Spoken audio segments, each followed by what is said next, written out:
All right, welcome everybody to episode 28 of the RF Generation Collectorcast. Bill, could you imagine we've done 30 plus of these things? Well, you have. I've done 24-ish. I think plus the special episodes. I think you're still getting pretty close. That's right. I'm moving up on the anniversary. That's right. Yeah, we're moving towards. I mean, we'll be 3 years old here in a few months, but man, that's kind of scary. It doesn't seem like it's been that long. No, it certainly does not. Quick introduction. So I am your fat, jolly, round host, Duke Togo, and joining me is my elf on the shelf, Wild Bill. Hey, Bill. Equally fat and round. Right. Well, it's after Thanksgiving, and Christmas holidays are right around, so a few pounds is expected, right? I bought so much beer. Well, I've got family coming up, and I'm a big craft beer guy. For anyone who has never talked to me about that before, New Poil on the site is a big craft beer guy out in the kind of the Pacific Northwest, I guess you would call it.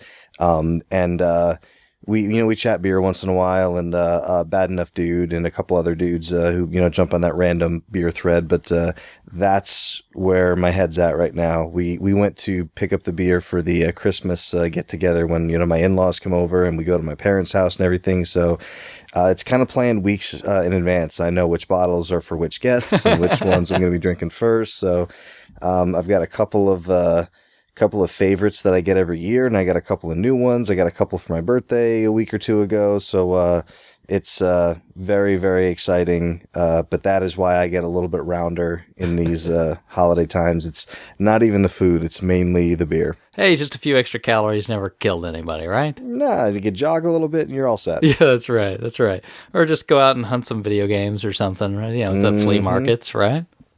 Well, our flea market, actually, our main one closes. It kind of changes every year. Depends on when the ground gets too frozen to let people out on the field. But they closed a few weeks ago, so I have no major flea market until the spring. Not a ton of people do yard sales or anything in the holiday time. So it's 90% Craigslist, which I kind of backed off Craigslist, almost completely. But this is one of those times when people are looking to make extra Christmas money, buy some gifts. They're looking to clear out their house. And since they can't, just have a yard sale, it's too, or garage sale, it's too cold. A lot of people are posting stuff on things like Craigslist and Kijiji up in Canada. So it's something I've been keeping an eye on, but I mean, it's just so regional, the scene around here is so crazy. You can't compete with any of these guys who just it's tough. Yeah, there's people just sitting on Craigslist all the time, probably how I used to do it. But I just don't have the time anymore to do it. So not a whole lot of hunting's been going on. So I've just been enjoying a couple of games here and there. No, yeah, I understand that. It's been a real playing time for me. We've got some indoor flea markets around here, but oh, nice. They're a little bit of a drive, and it's just been really busy here lately. So maybe after the holidays, things calm down a little bit. Yeah, we have one indoor flea market right next to the outdoor flea market, and I think it's a 9 to 3 type deal every weekend. And but it's the same vendors. They just Yeah, they rent stall space, right? Exactly, yeah. And you go there a couple times and it's okay, here's the baseball card guy, here's the tchotchke, porcelain, ornament woman, and here's the guy who just picks up scholastic books at the library and just brings them here to sell for a quarter. So, do you have a good indoor? The indoor flea market that I visited in Buffalo when we went to see my in-laws last year was amazing. But I don't have a good indoor flea market. Is yours good? We've got two. There's one that, it's like what you're talking about, where it's just all the, it's here's some cheap Chinese imports, and here's a place that sells popcorn. And do half the vendors not show up on any given day? Yeah. So it's mostly a ghost town? Yeah, and it should, because you look around and you go no wonder no one comes here, right? There's nothing interesting to see. Yeah. But there's another one that's honestly a little more run down, but that's a good thing, because that's where you find, because there it's you'll find some of these vendors just piles of stuff, and it's just random whatever junk that they've gotten from some sale somewhere, and they've piled it up, and that's why I like to go through and kind of pick around, and it's when you find the interesting stuff. Definitely. Well, just a real quick bit for those of you that don't know, you can find us over on collectorcast.com. We're in pretty much all the other hotbeds for podcasts. We'll do the formalities a little bit later, but you can definitely find us. And before we get to the questions, Bill, I want to talk just for a minute about amiibos. Amiibos, jeez. Have you been keeping up on all this crazy amiibo stuff? Zero. Like I know that they're things. Yeah. And believe me, like I love my Nintendo, especially the the original. And I'm like a little bit of a Super guy, but like I'm still a little bitter because I was more of a Genesis fan when I was a kid. So like there's that. But like I don't know when I got out of it, but I got into like this weird collector minimalist state that I'm kind of in now, where like it's hard to be a collector and a minimalist because like you're collecting stuff, you're acquiring more stuff, right. But what I don't like acquiring is a few is okay, like an action figure here or there, or like like something like a little kind of a accent piece is okay. I don't like collecting lots of toys. Yeah. I'm not a big toy guy either. Yeah, and the thing, like, Skylanders came out, it's like, oh, those are cool, and, like, I'm sure, if my boy was a little bit older and we played them, I'd be into it. I know lots of, parents who play with their kids, and they have a whole bunch, and they have fun with it. I got a copy from a friend, I played for a little bit, I was like, oh, I see how this could be cool. Disney Infinity, same thing. I understand how it's cool. I understand, I see why it's desirable. I just have zero desire to spend, like, $13 per figure on a whole bunch of figures that I'm not going to open or put on a wall or like, just make my closet look like a toy shelf. I'm super happy for all of the people in the world who love them. And it seems like it's everybody. Yeah. Yeah. But yeah, everybody's like, even Rich this morning sends a text message to all of us like, hey, when's the next wave of Amiibos come out? And I was like, don't even have a Wii U. Yeah. This is pretty exciting times for you people. But I guess they come out, as of recording, they come out tomorrow, right? The second wave? I think so. I think like Diddy and Mac and Little Mac is tomorrow, I think some places already have them out though. And the ones that come out, I looked on Wiki earlier when Rich asked, and February there's a whole nother set, and Mega Man's going to be in that set. But yeah, I mean the thing is like, I feel great for Nintendo, like kind of diehard Nintendo people who really get into like all the little collectible type things. And, just like Skylanders and Infinity, where like this figure will work in a game, I understand why it's cool. I just personally have no desire to add, that kind of thing, to my house or my closet or my collection. Yeah. It's not a thing for me. I mean, I have a buddy that bought one. I kind of looked, I was like, oh, that's kind of neat. And don't get me wrong, maybe I'll pick one up just to kind of have one or something, on a shelf. Like I could see like if I saw like a Samus for cheap someplace, grab it, throw it on a shelf because I love Metroid. But when I say I'm not into them, I mean like I don't need to have them all. Yeah, no. My thought is like, oh, there's a used game store close by, so somebody will sell them at some point in time. Right. I don't have to feel bad about opening a package. So, same thing. I would buy loose. Yeah. But the crazy part being that I think Nintendo just didn't, or the retailers or something, just didn't understand kind of what the demand would be. No, I don't think they had any idea, which is crazy considering the similar products that came before it and how crazy the demand was. Then pair that with Nintendo. Yeah, I think that's the thing, right? And I think here's the issue I think they didn't plan on, which I don't understand why they didn't plan on this is, because just like what you were saying with Rich earlier, right? People that don't even have a Wii U are buying these figures because they want the figures. Right. Will Rich ever buy, maybe at a yard sale 5 years from now, if it's cheap, like a Wii U? I keep telling people, I've got a price point in my head for the Wii U, and there's a growing list of games that I will play once it happens. I'm just not into, but you're right. Like it's, and the weird thing is, Nintendo figures, like, by different companies have been around for a while. Like, you can go to a Toys R Us and buy a Mario figure or a Yoshi figure or whatever, but no one, like, ever had to have them all. are you like, is it because of the game tie-in and the hardware tie-in that this is, become popular, or is it just because it's an official Nintendo set of figures? I think that's exactly it. It is Nintendo putting them out, right? So everybody else was just licensed stuff. Like I've got, I'm looking at right now. I've got a, like a Wario licensed figure. I found it on, like discount somewhere, dirt cheap. But, it's licensed. It's, got the whole shebang. But again, it's like not Nintendo. Right. Nintendo didn't put it out. So, yeah, I think that's it. It gets a whole nother level. And they're not terribly expensive if you can find them in store, like $12, $13, right? Well, they're not terribly expensive for one or two. Yeah. They absolutely are terribly expensive if you want them all. Yeah, of course, which is what they want. And of course, like if you're talking about the secondary market, that's always going to be way more expensive. So I'm just talking retail costs. So by February, there'll be close to 30 of these things out. So like $350, $400 for 30 like little Nintendo action figures is a lot of money.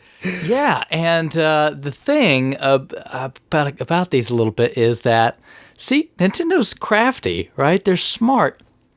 There, as I understand it, is actually like a little piece of foil that's in the bottom of the packaging itself.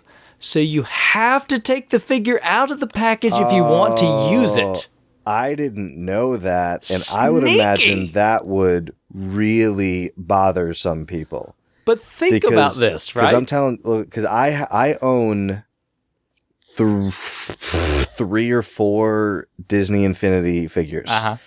And the first one that I bought was Jack Skellington, because I'm a Nightmare on Before Christmas fan. I've got a picture, like a canvas portrait of Jack sitting behind me right now.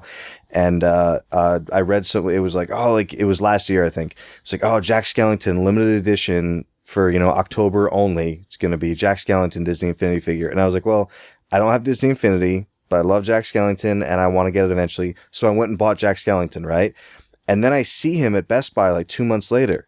I was like, what the hell? So as it turns out, it was just exclusive to GameStop for that month, and then it's out everywhere. Yeah, okay. So I got fooled. But then, like, for Christmas, my buddy got me Wreck-It Ralph and Vanellope, and I think my mother-in-law found out that I got those figures, and she bought me Crystal Sully.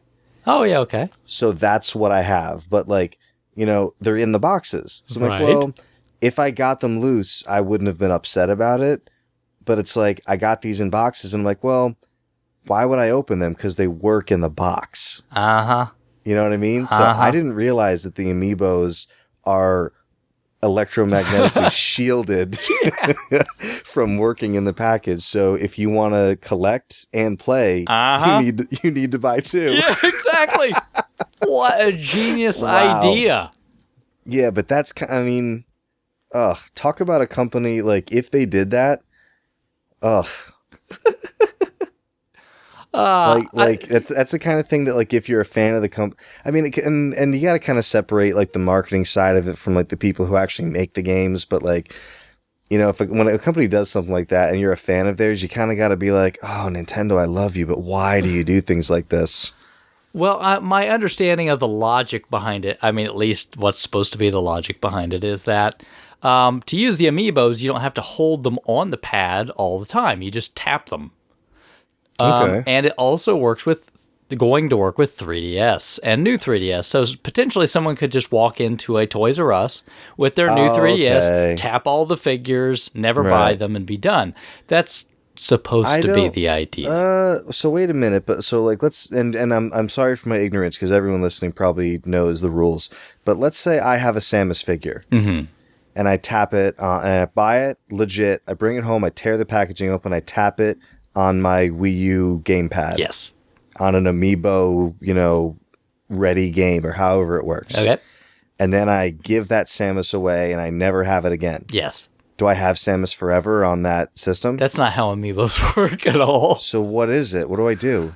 That's the weirdest part is, okay. So nobody knows. Give you a couple examples. All right. In Hyrule Warriors, if you use all your amiibos, only the Link figure does anything in the game, really. Okay. But Link's already in the game because it's Hyrule Warriors, right? Sure. So in Hyrule Warriors, you get a special spinner weapon if you use the Link amiibo. It unlocks it. And it's unlocked, and that's it. The other ones you can use to get like random like power-ups every day, like so many of them. How do you know which games use which amiibos? It's well, they all work. So if it's an amiibo-enabled title, they all work.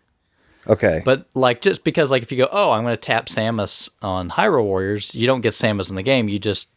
It has a feature. It just gives you like an item. So I could buy an amiibo-enabled game, Yes. take any amiibo and touch it on the thing at the appropriate time or place, and something will happen, and it could be unique based on which amiibo I use. Yes. Okay. But it doesn't have to be. It can just be a real crappy gimmick. But you have to think, these are, things that have been like patched in. So hopefully going forward, the titles will be better. Who knows? Yeah. Kind of almost like how when achievements first came out on 360 games, like no one really knew how to do them. Like Microsoft told everybody, oh, hey, there's achievements. Every game's got to have 1,000 points. So like the first, wave of games was like, beat level 1, 100 achievement points. What do we do with this? And now it's like, they're all intricate and they add achievements with patches and everything. So you probably imagine it's one of those, the thing is Nintendo does so many things that it's like, oh, wow, that has potential to be really cool if, people take advantage of it. And then no one takes advantage of anything. So it's like, what do you call it? Like the Hey You Pikachu microphone. Right. Like, it's like, oh, like they came out and it's like, oh, now you have this and they can do this. And if other developers just use it, and it's like, okay, well, no one did anything with it. So it's like, it's one of those features that like, it could be so cool, but it totally depends on the way people do it. I think Nintendo's going to really like selling figures. I mean, it's going to be pretty lucrative. I think they're going to enjoy the money part of it very much. Yeah. I think what could get out of control pretty quickly is, okay, they've released 97 figures by the end of 2015, and everybody's like, okay, there's 0 features in games that are worth anything. That's true. So I'd love to see, that killer feature where people are like, okay, you point to it and you're like, that's why I've got this. And then, it starts rolling from there. Yeah. And I don't think that exists quite yet. And no. And the coup de grace, I think, is that actually some of them have already been discontinued. Yeah. And I don't mean to be cynical, but like, I don't think that will exist either. Oh, man. Can you imagine anything that someone would say, hey, did you hear that if you do this with this little toy, it does this in the game? And then that other person says, are you serious? We need to go buy that $13 thing so I can unlock that. It's almost like DLC. Right? Right? So like, and it basically is. Isn't Krabby really into amiibos? Yes. So he really loves DLC. Yeah, you could say that. Okay. Right? It's physical DLC. Right. So you can't unlock this feature, this digitally programmed feature, unless you do a physical thing. So you're physically unlocking DLC. Even worse for Krabby, if you never updated some of these titles via the internet, right, that feature wouldn't be there at all. Do they have internet? I think he has internet. I think he's got internet because he Skypes with us, so he has every to. once in a while he does. I mean, this is the second week or weeks. This is the second show in a row where he's going to be really upset that he wasn't here. I know. No, don't get me wrong. The reason Krabby's not here is his grandmother was ill and he's gone to visit her. So, I mean, completely understand. And he's promised me he's going to do a little segment that I'll tack on here. So very cool. We miss Krabby. All right, so enough of the amiibos. Although I'm curious from our listeners, if you're into amiibos, let us know. Shoot me some pictures. I'll bet you $1 million we'll be doing an amiibo episode next year. I'm sure Krabby will love to talk about amiibos. So we'll get there. He won't love it because I'll have to explain every aspect of them to me. Maybe by then I'll have one or something. All right, so on to questions. Are you ready for some questions, Bill? You know it. I apologize. I was drinking some water.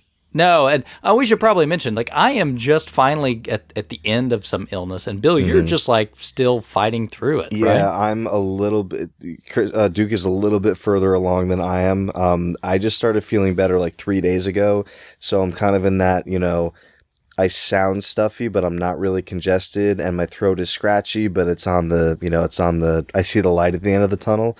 But yeah, that's why I sound this way, and I will be drinking lots of water, so my apologies. No, have at it. I'm, quite honestly, talking around to people, like everybody's getting sick. So I think people will definitely Everyone's understand. like in the office, everyone's blowing their nose every couple of minutes. And a guy walked in my office a week ago.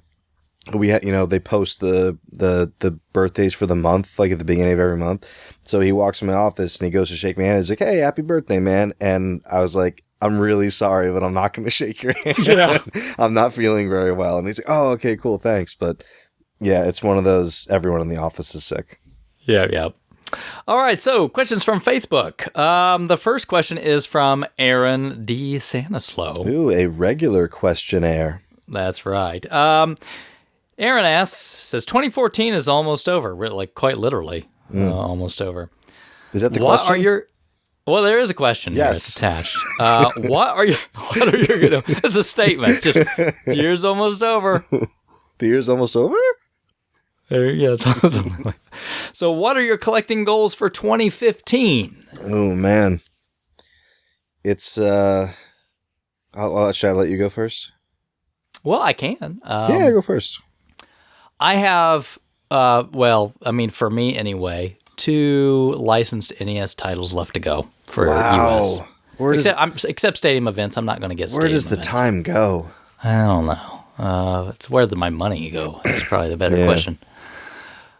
So Panic Restaurant and Zombie Nation, that's it. And there's some unlicensed as well, but I would hope to at least get that down to 1 and maybe down to 0.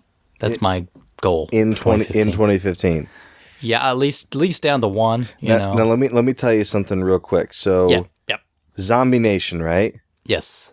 And Panic Restaurant. Yes. Now I'm not a huge. Not only do I not go after carts, I don't go after rare titles normally because I'm not like Daddy Warbucks.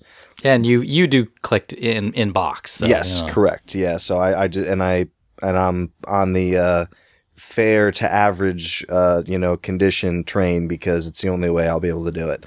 I hear you. But a Zombie Nation cart, what is that? 120? 140? No, it's probably more like around 150, 175-ish neighborhood, somewhere around there. So let's even go further. Let's say 200. Okay. Let's say 200, like buy it now price will get you a Zombie Nation. Yeah, okay. And now you get Panic Restaurant. What is that, 3?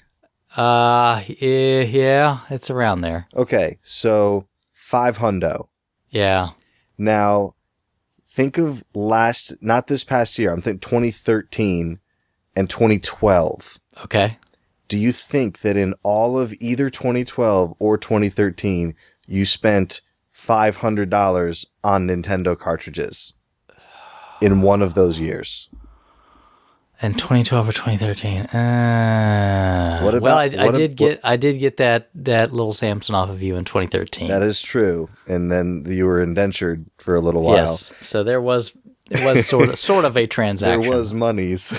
Yes, there was money transacted somehow. What about in 2012 and 2013? Do you think the combined total spent on games was $500? Probably between the two. Okay. Because there was like DuckTales 2, and there were some titles in there. Okay, so if not 2015, by 2016, you think you'll be good? Yeah, I think I want to get these last 2 just to kind of go. Hey, man, just to take a sigh of relief. Yeah, and if you have the unlicensed stuff as it comes, if it does, but I at least want to just kind of go, that's awesome. Because don't get me wrong, I'm still buying Nintendo games. Like, I've bought a lot of Nintendo games this year, but they've all been like homebrew. There's been like a lot of homebrew releases this year. Yeah, you have been busy with those. Yeah, lots of them. I mean, and I've still got some coming. So, this has been probably the biggest year ever for NES homebrew that I've known. I mean, I've a lot of titles. Was Action 53 last year? Last year, and another one is getting ready to come out. So Action next 54? year there'll be another one. No, it's Action 53 Volume 2, I think is what they're calling it. So that's in the works right now. So yeah, geez, I'm looking for a copy of that. But yeah, geez, that's goal. Me. That's me. Good goal. And to keep up with, homebrew NES cards. That's always want to keep up on that. Mm-hmm. So, what about you, Bill? Very cool. I'd like to get Spider-Man. Oh, for yes. the 32X. That's one of my big goals. Yes. I've got some news coming up probably in the next show. Oh. Some big news. Uh-oh. Big. Whoa. Big. So, not about something that I've acquired. All right. About something that is going to be happening. Oh, The Happening. The Happening, only better than that movie. Only not nature turning on man and releasing poison gases through wind. Spoiler alert. I'm really happy that's not happening. Yeah. But yeah, there's going to be something big happening. So my goal will be associated with that. Okay. But yeah, as far as collecting goes, which is what Aaron asked, yeah, I mean, I'm still, for a long time, I've been one 32X game away from a complete in-box 32X set, including Pitfall with the poster. I know it makes Shadow cringe every time I say it. But yeah, so that's really the big one. It's hard for me to have Nintendo collecting goals because I'm more of like an opportunistic collector with Nintendo stuff. Like, when complete in box stuff shows up in, for decent prices in like okay, but not terrible condition, that's when I say, okay, do I have PayPal spending money right now or do I not? So I really can't look, because a few years ago, RFGen had a thread called, collecting goals, 2012, 2013, like whatever year it was. Yep. And I went in there and I did it. And then like I kept going back to check and it's like, okay, I have 300 and whatever complete Nintendo games. I'd like to get to 350 by the end of the year. But, as I kept like tracking it, I was like, it's not really realistic to be a goal because like if the stuff doesn't show up, the stuff doesn't show up. Sure. I'm not going to go do buy it nows on, the stuff that I want. So, those are more things that like, hey, I'd love to, get more of that stuff. But as far as goals go, the closest thing I'm to is the Spider-Man 32X will complete the 32X set.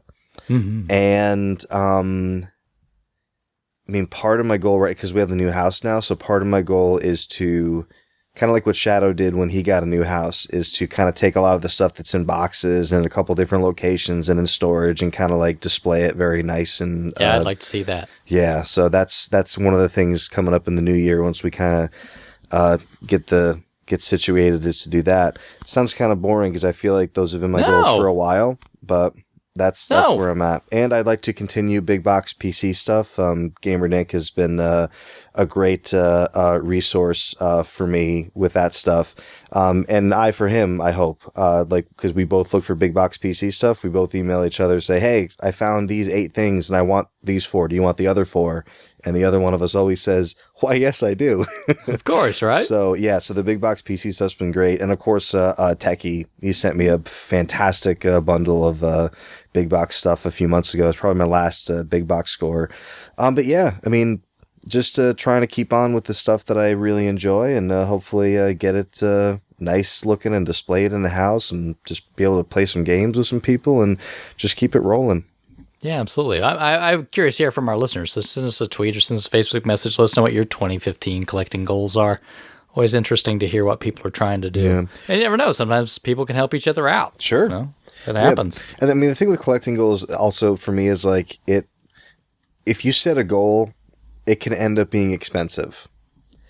Because like, it's like, oh, well, I set this goal. I want to get to this many games by the end of the year. It's November. I'm not there. So I have to go buy these games now, So I don't know. It's just, maybe I'm just weird like that, but. No. All right, let's move over to our next question. Well, we got a few questions here.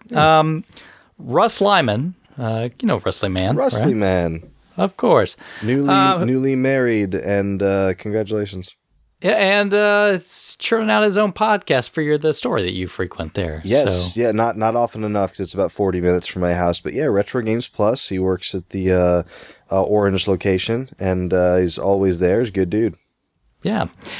He asks, do you think it's hard to Christmas shop for a gamer since they have so many games? Oh, man. And anyone working on the Secret Santa this year... Yeah, that's exactly what he says. He says, figures it was appropriate because of our Secret Santa over on RF Generation. Man, we're like 2 peas in a pod, me and Russ. Uh-huh. So, it's a really good question. I totally stopped asking people to buy games for me years ago. Yeah. My wife, my mom hasn't, agreed to buy me a video game since we were kids because she regrets buying against Nintendo in the first place. Corrupted you. Yeah, oh yeah, she really feels like it has. But no, she's cool with it. She just doesn't want to, contribute. But yeah, I used to like actually give people, like my RF Gen wish list, like, oh, like, yeah, these are, so card only's fine, but this, I want the manual, and like, oh, well, don't spend more than like, 24 on this. You get, and like, a few years like that went by, and I was like, you never like. No one's ever doing it. No, you're really giving people really, really difficult things to buy for you. Like, yeah. I mean, no one, like, I think my sister, like, got me a game or something at a game exchange one time. But, like, for the most part, if you're not into the hobby, you don't know where to find this stuff. You're not going to get a good price. But yeah, it's extremely difficult to shop, especially for retro gamers. So, I think that's why the Secret Santa does so well and people have fun with it, is because if you give your wish list to another like retro collector, they at least know where to go, like how to get this stuff. Like they have contacts, they go, they go their normal channels. So, but yeah, it's extremely difficult to shop for retro gamers unless you're in the hobby. Yeah, I would just echo the same thing. I don't ask anybody for games because it's kind of crazy. What was the story that Rich had about Cliffhanger? You remember? Yeah. Here's what you don't do. Yeah. Don't tell your wife you need a certain Nintendo game. Like, I really need Cliffhanger. I really need Cliffhanger for the NES. Because you'll get. So she got him Cliffhanger. Yeah, for the Super NES. Yeah. It's a little price difference. Yeah, a little bit.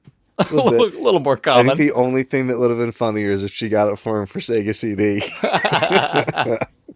That's a good question, Russ. That's man, yeah. You mentioned before he does do the podcast. They do. I watched a couple of them. It's pretty good. They do like a roundtable kind of thing. Yep. So they sit in the store. It's a video podcast as well as audio if you just want to listen to it. But a bunch of guys who work at the store, they sit and they chat about just kind of whatever, kind of like all of us do. We just sit and chat about games. So yeah, good show so far. I haven't listened to all of them, but thanks for the question and. Go check out the Retro Games Plus podcast. Yeah, absolutely. So jumping over to the Twitter side, so we're going to start off first with Real Jeff Funstick. And why would you not have fun with a name like that? And why would it not be real? I don't know. I guess because there is a fake Jeff Funstick. He had to be verified. That's right. He's got the little check mark. I love this question. Do you consider older promotional media collectible, i.e. brochures and flyers from retail and department stores? He says, I have a few. 1,000,000,000% yes. Oh, man, I love this stuff. Oh, man. And this is a great difference between what we talk about, what Shadow talks about a lot on the site, the difference between like rarity and value. Yeah. So there are, 1 billion people who will never see like any of these brochures, so they're super rare. But I mean that, like, depending on who you're talking to, or like like what the the monetary price you put on it, I mean it might not command like a high dollar value, which like I just feel like it's the perfect way to get something that's so super awesome and unique in your collection that doesn't cost you a whole lot. Like a perfect example, so he's talking about like brochures from stores and stuff like that. Or anything. I cannot find a Funko Land price guide, and I want one so bad. Oh yeah, I bet you could find those. Oh yeah, I mean like you'll like, and it's the kind of thing that like no one, like once in a while you'll see people put those Funko Land game sleeves on sale, in threads and stuff like that. I've got a few. I've not seen the price guide, like that old newspaper they used to publish with trade-in prices, like every couple of months or month or whatever it was. But, oh man, if anybody out there has one and just, it's just like sitting around, but that's, I love stuff like that. And I found a Nintendo Power, like they probably came with a subscription to Nintendo or something, but it's a little Nintendo Power, like, kind of like flip open notebook, like maybe 3 inches wide by like 7 inches tall. So it's really not big at all. And you open it up and it's just like almost like a journal where you can keep like, like passwords and like, notes and like Game Genie codes and stuff like that. Right. And this kid had filled it out like almost completely with like all his notes and like, after you hit the second guy on the right in Bionic Commando, make sure you turn around and go up 45 degrees.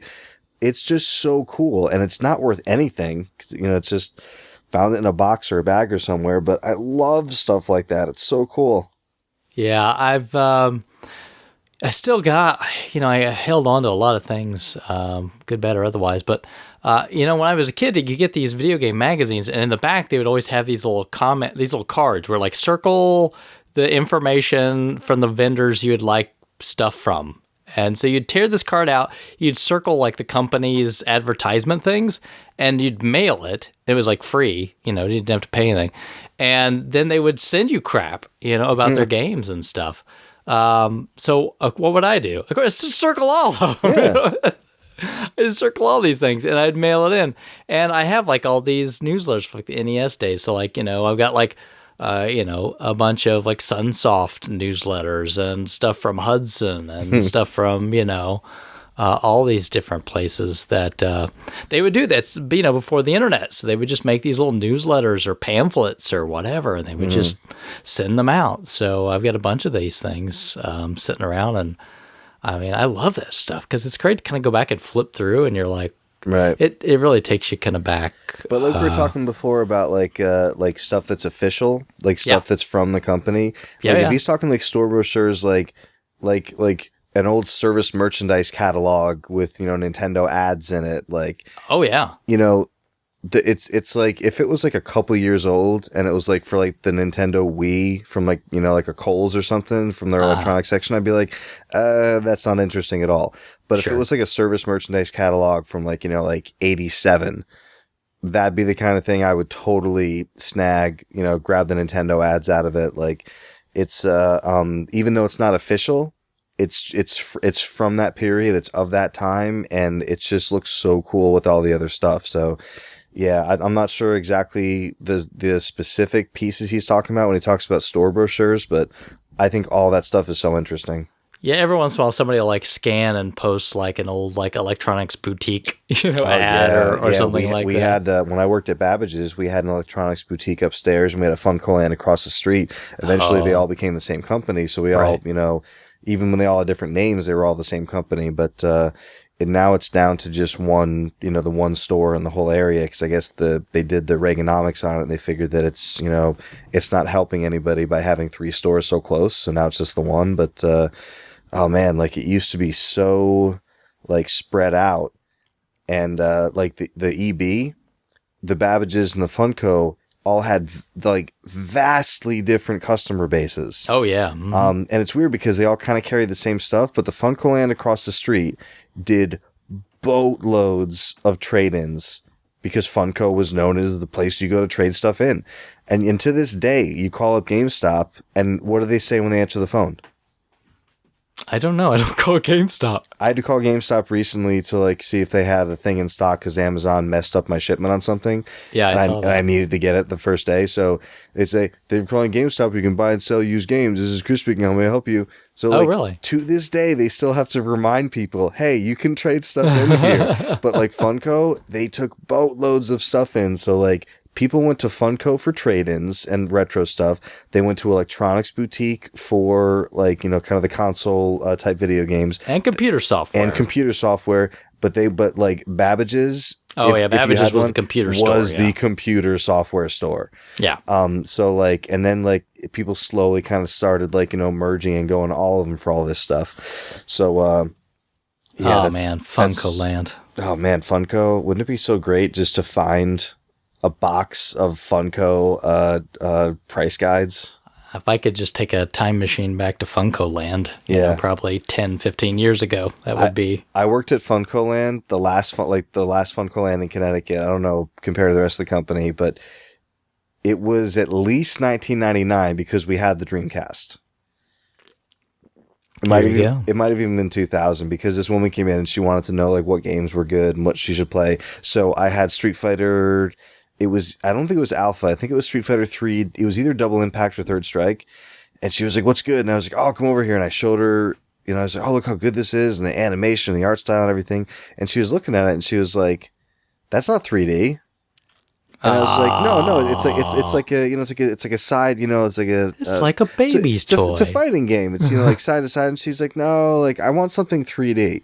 And it was one of my first, like, kind of like one of those moments where you're like, wow, people don't even see things the same way that I do, It's all over. Yeah. That's what you said to yourself. Yeah, I was like, oh no, I have to get a new job now. Imagine all the games on the walls that you just stared at that you would now, like, basically pay for your child's college fund if you know. Yeah, I mean, like, you have, like, just, like, boatloads of rival schools and Power Stone 2 and just, and that's just the stuff that was there, when I worked there. Like, sometimes I think back to when I was like, like 5 or 6 and you go to the store, like, Toys R Us or whatever, and like just rows of sealed Nintendo games. And you just never thought about it back then. Those were the days. And everyone thinks about it now. Like, oh, if I could go back. Yeah. Yeah. I would totally buy soccer. Soccer. And no, Donkey Kong Junior Math or whatever. Yeah. Clue Clue Land. Yeah. Right on the top of the list. All right. Well, thanks, Real Jeff Funstick. Appreciate that. Yeah, it was a fun question. Yeah. Now, the next, the whole Narc podcast crew got in and wanted to send us. There's quite a few questions from these guys. One each from one of them, one from their show account. That's how many questions they wanted to send us. So, wow. If you guys haven't already listened, you should check out the Narc podcast. They kind of do, it's more like a nostalgia-driven show. I mean, they collect Nintendo games, but they do a lot of nostalgia talk. So it's kind of fun to talk about 80s, 90s kind of nostalgia.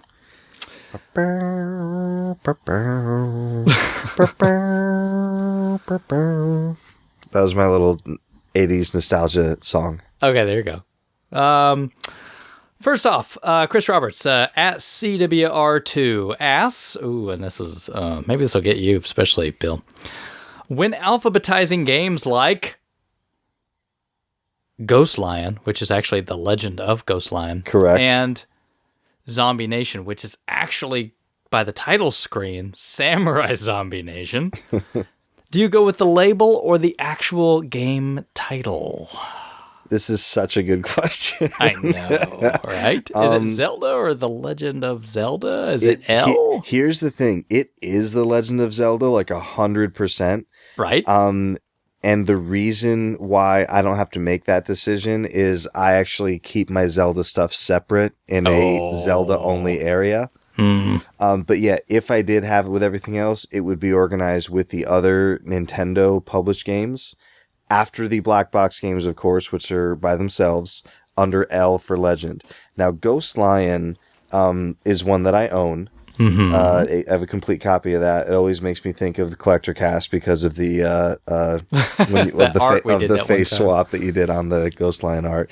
But yeah, that's one that I wasn't really familiar with until I bought it. And once I got it, I was like, wait, this is The Legend of Ghost Lion. Uh-huh. And I gotta tell you, it's one of those things that just looking at it, I'm like, I'm putting this under Ghost Lion because it says Ghost Lion on it.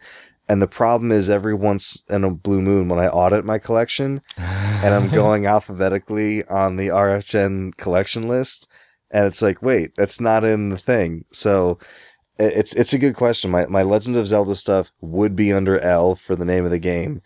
But ironically, not ironically, but dissimilarly, Ghost Lion, I would put under Ghost Lion. That should be a really good question for Krabby too, because he's pretty meticulous with the alphabetizing. Yeah, and he'd be here to say Z instead of Z. That's right. For Zombie Nation or Samurai Zombie Nation. But yeah, I tend to be a stickler and go with the actual name of the game. But same thing. Like, what is it? Flying Dragon? Yes. Is Legend of Flying Dragon? I don't remember. No, not Flying Dragon. No, which one am I thinking of? I'm thinking of another one. I can't remember which one I'm thinking of. I'm probably guessing there's a lot of Legends of, but I can't and like Ninja Brothers, right? Like Little Ninja Brothers, a little right before it. Yeah, right. I guess another question would be, would you alphabetize your Super Nintendo games? All the games that have Super in the title, which is 90% of them. Oh, man, yeah. Do you include the S, or do you just put it in the first letter of the word after that? Like, is your Super Metroid an M or S? I gotta be honest, I don't have this hang up. My games are not thoroughly organized. They're just kind of all together. Mine are so alphabetized. It's a good question. I mean, and the thing is, I don't think there's like a rule that I follow. I think it's a case by case for me. It really is. And sometimes it has more to do with how it looks in the collection. I know that sounds funny. In for Nintendo tapes. Yeah. There you go. All right. Another Narc podcaster here at NES Payne, and that's NESPAYNE for those that would like to follow him. Like Blood Rain. There you go. Right. Or Major. Major Pain. Which side? Oh, this one, man. This one now got me. Which side do you put your NES games into the black sleeves? Great question. He says, I always put the higher part on the grip. Yes. I am you expose the artwork. Yes.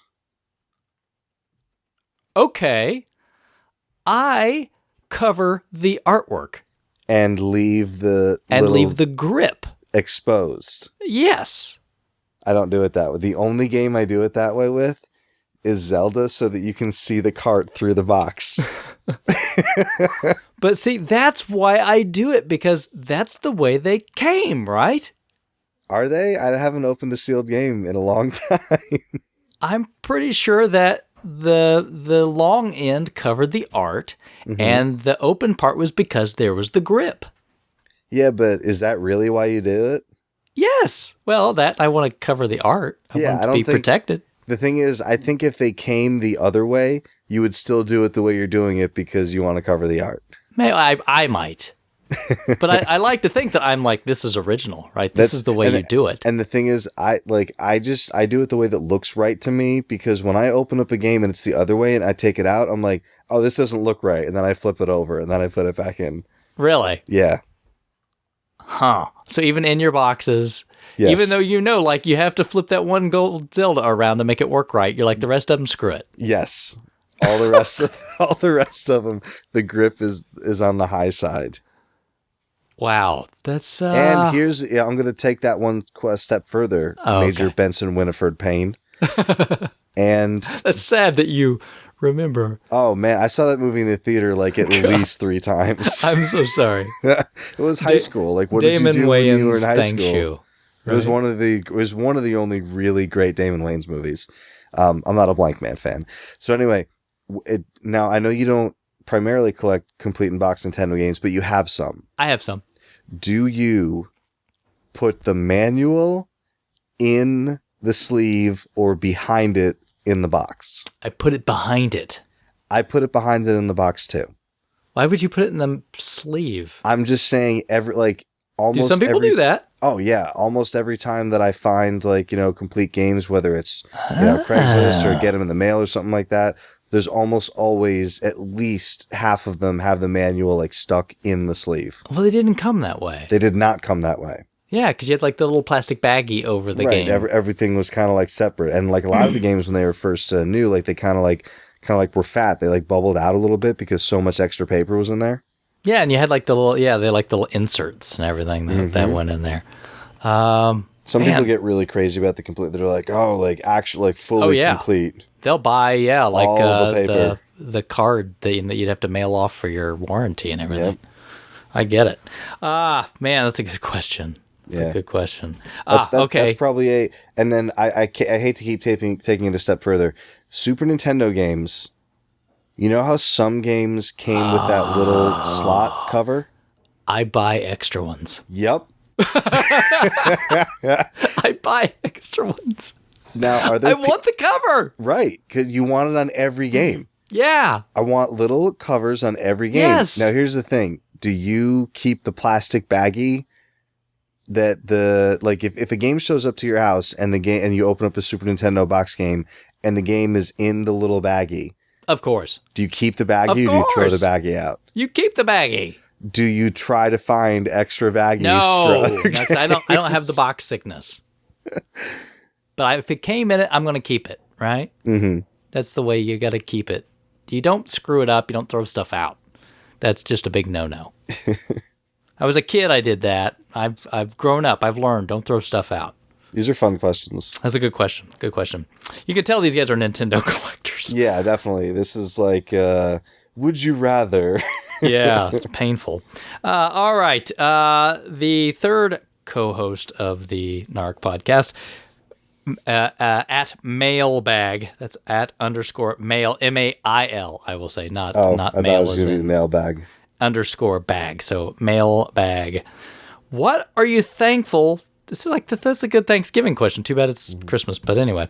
What are you thankful to have in your collection? He has any items that aren't rare or popular, and he has to throw in because he has to. Silent service is not acceptable. So he's a fan. Yeah, listens to this show. He knows who we are. That's right. He knows the bread and butter. That's right. Yeah. I'm going to ignore the disclaimer or whatever you call that, and I'm going to say silent service. No, let me just throw this out there real quick, Bill. Our sponsor, Off the Charts Video Games, silent service, like $1.99, man. You could just buy as many silent service carts as your heart desires. Well, you can't buy as many as your heart desires because they probably don't have thousands of them. They don't have enough to build my silent service throne. No.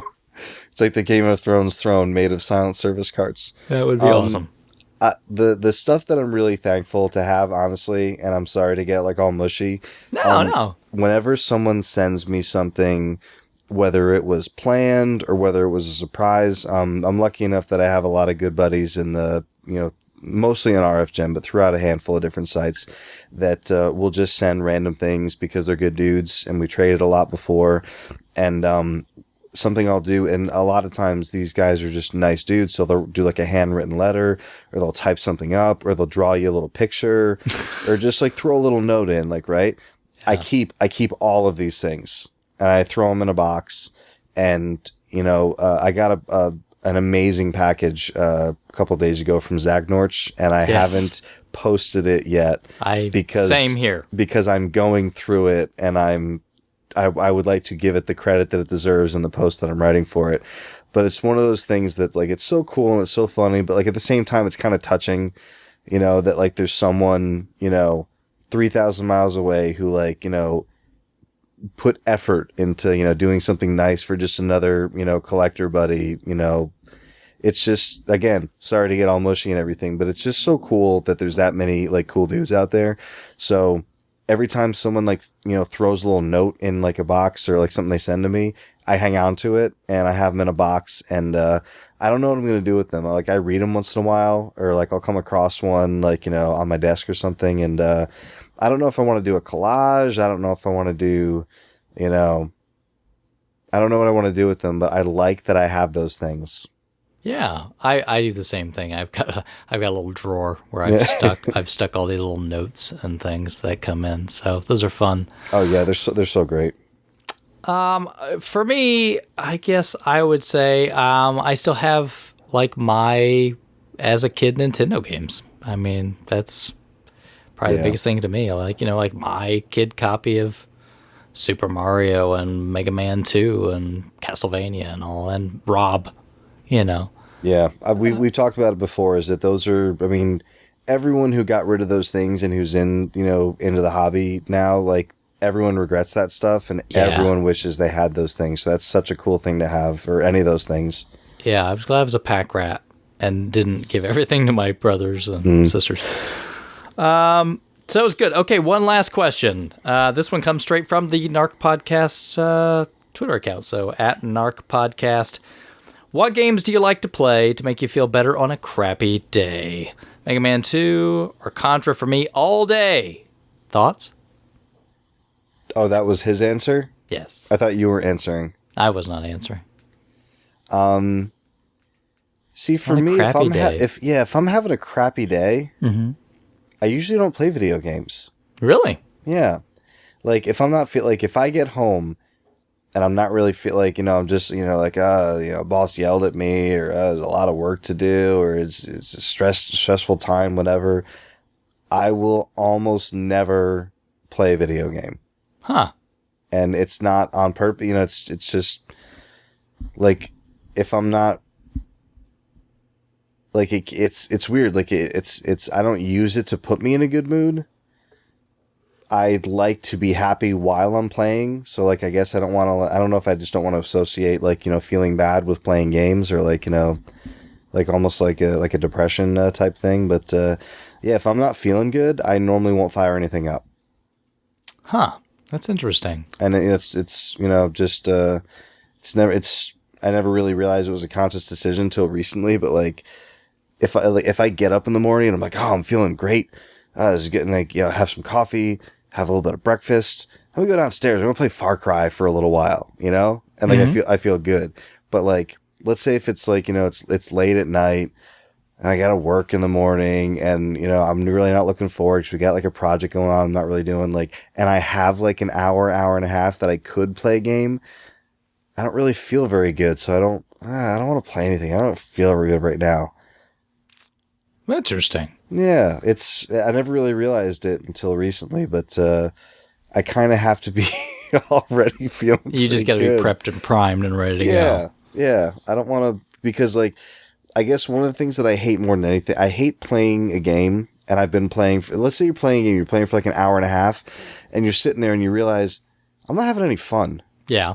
I hate that feeling, and that might have something to do with it, because, like, and I kind of got, like, for a long time when I was just playing achievements to get achievements. Ooh. And then after a little bit, I was like, I'm not having any fun. I'm not doing this anymore. I can understand why that wouldn't be any fun, Bill. Yeah. I was like, why am I playing this game? This game is really good.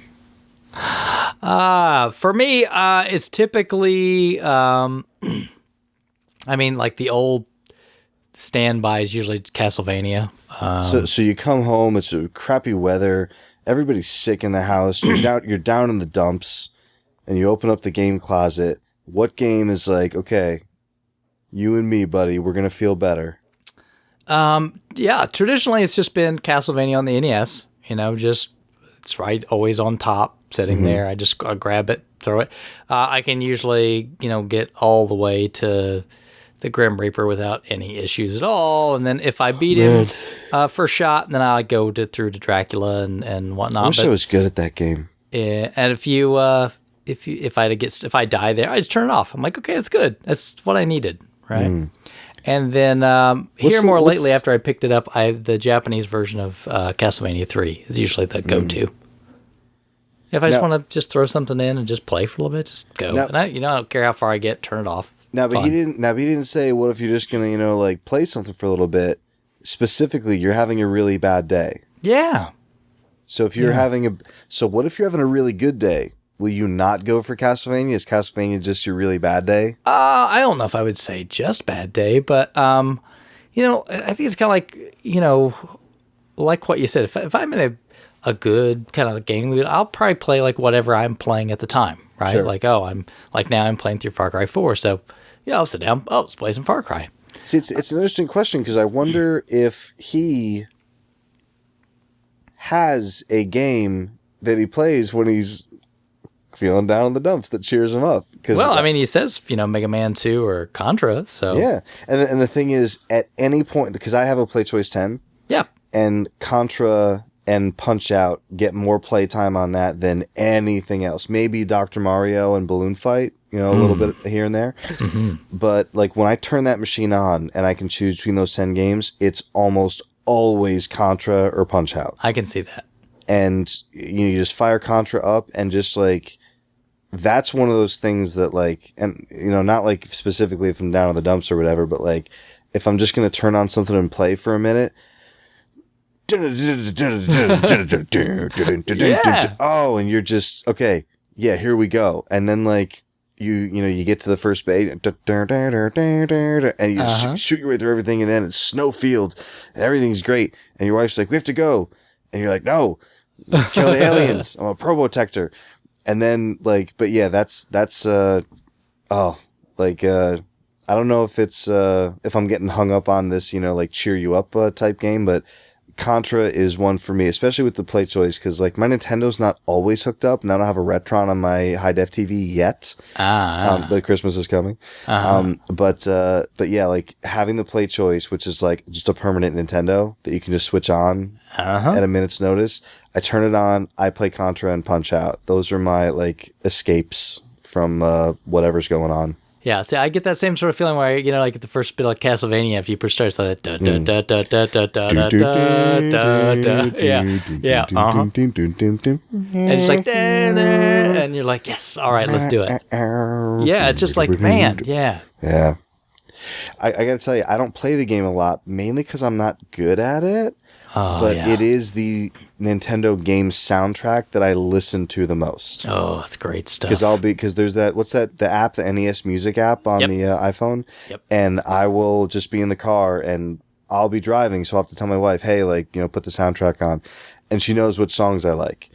You know what my favorite song is? I don't know the name of the level. But and you don't have to leave this in the show because it sounds weird. But it's like that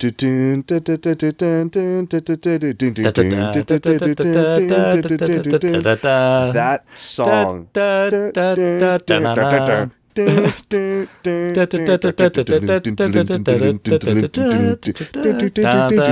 Yep. Oh, it's the best song. Oh my god, that song is fantastic. Yeah, that's And the thing is, the song changes 38 times.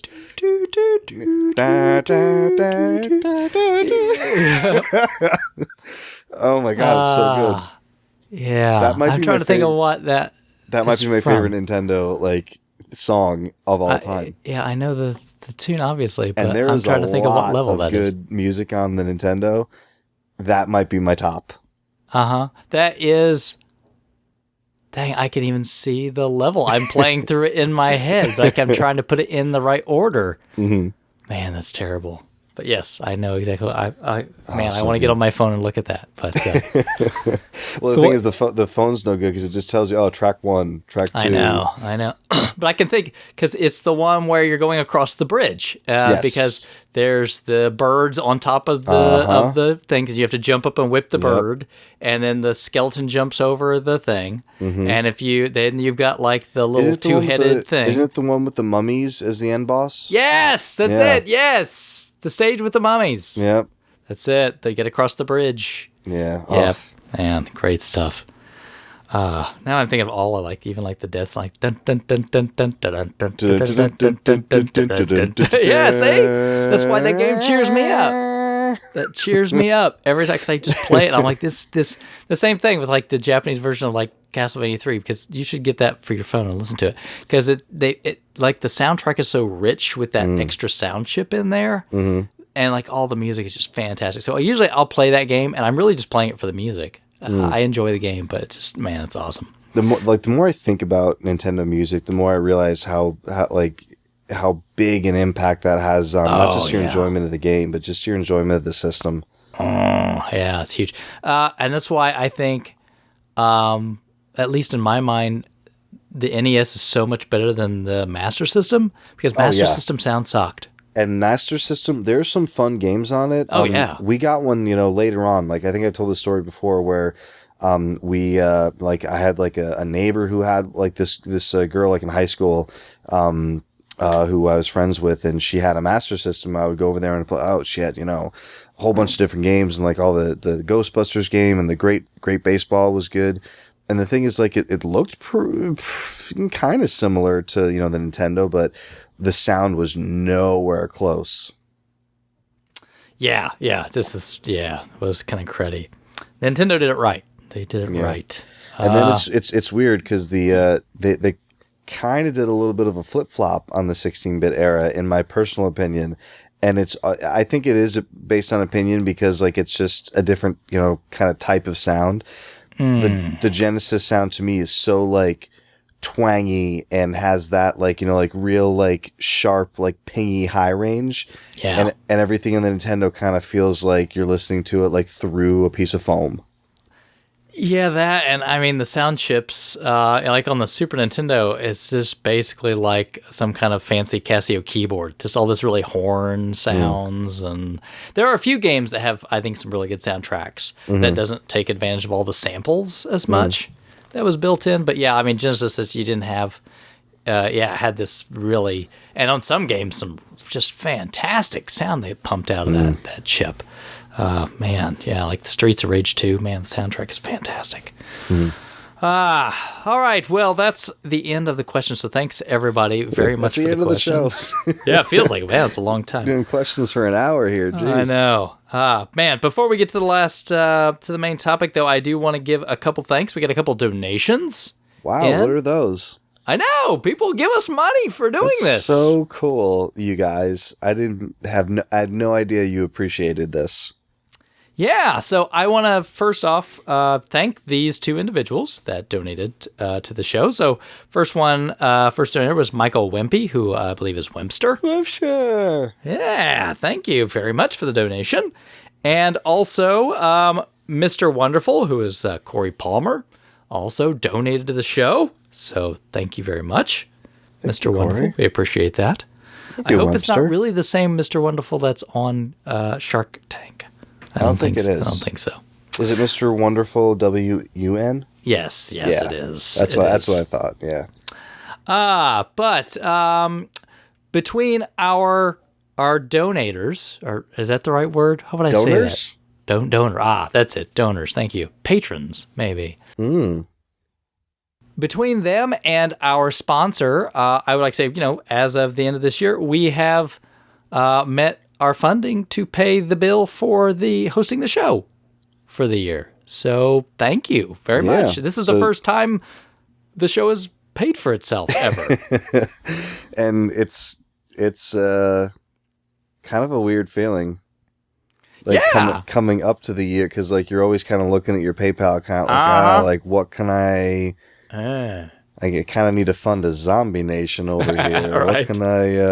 What can I put to hosting the show? So that's definitely very cool. I mean, and not just because they're a sponsor, but Off the Charts is actually a pretty cool site. They're really very good. We were actually talking about it on on like a private chat not too long ago. Like a whole bunch of the guys from the site that are in this chat were shopping on OTC and like, hey, if you guys, the prices are actually pretty good. Yeah, they're really good. Krabby bought like a lot. He bought like a big lot from them. Yeah, but when does Krabby not buy a lot of stuff when he's shopping? True. Well, he does own a store, so that helps. He does, but like he doesn't buy just several arcade machines. He buys like 40 at a clip. Yeah, it's true. I don't know how he does it, but he definitely does it. Someone's like, I got 3 arcade machines. He's like, I don't deal in small potatoes. Yeah. So just to mention again, because Mr. Wonderful actually PM'd me and said, hey, can I donate to the show? How do I do that? So I guess we're not very diligent about telling people that. So if you want to donate to the show, obviously we're going to keep doing it for free because we like doing it. No, don't tell them that. Oh, sorry. Got to pay. If we don't get like...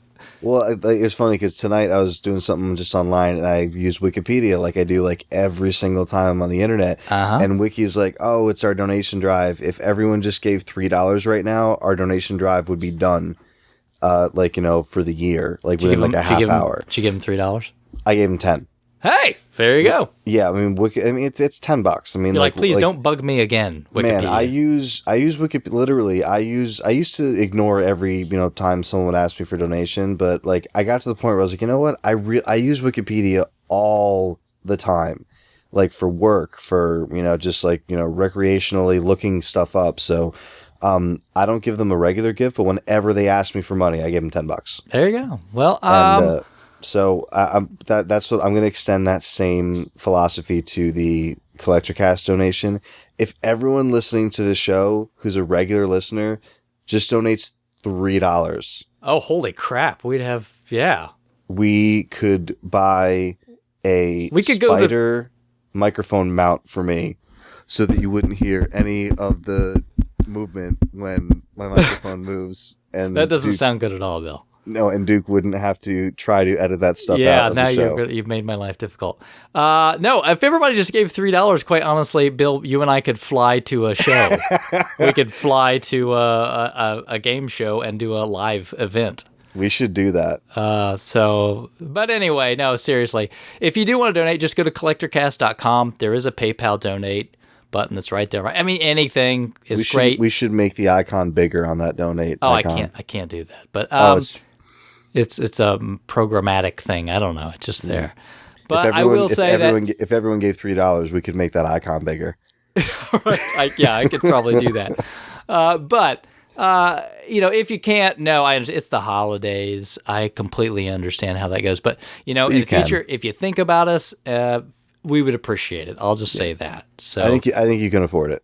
To all of our past owners, thank you sincerely from the bottom of my heart. Thanks for doing it. Thanks for doing it right. Thanks for doing the right thing. It really does. I mean, I'm being really honest. When it does mean a lot to me that our listeners like the show enough to really just to fund it for a year.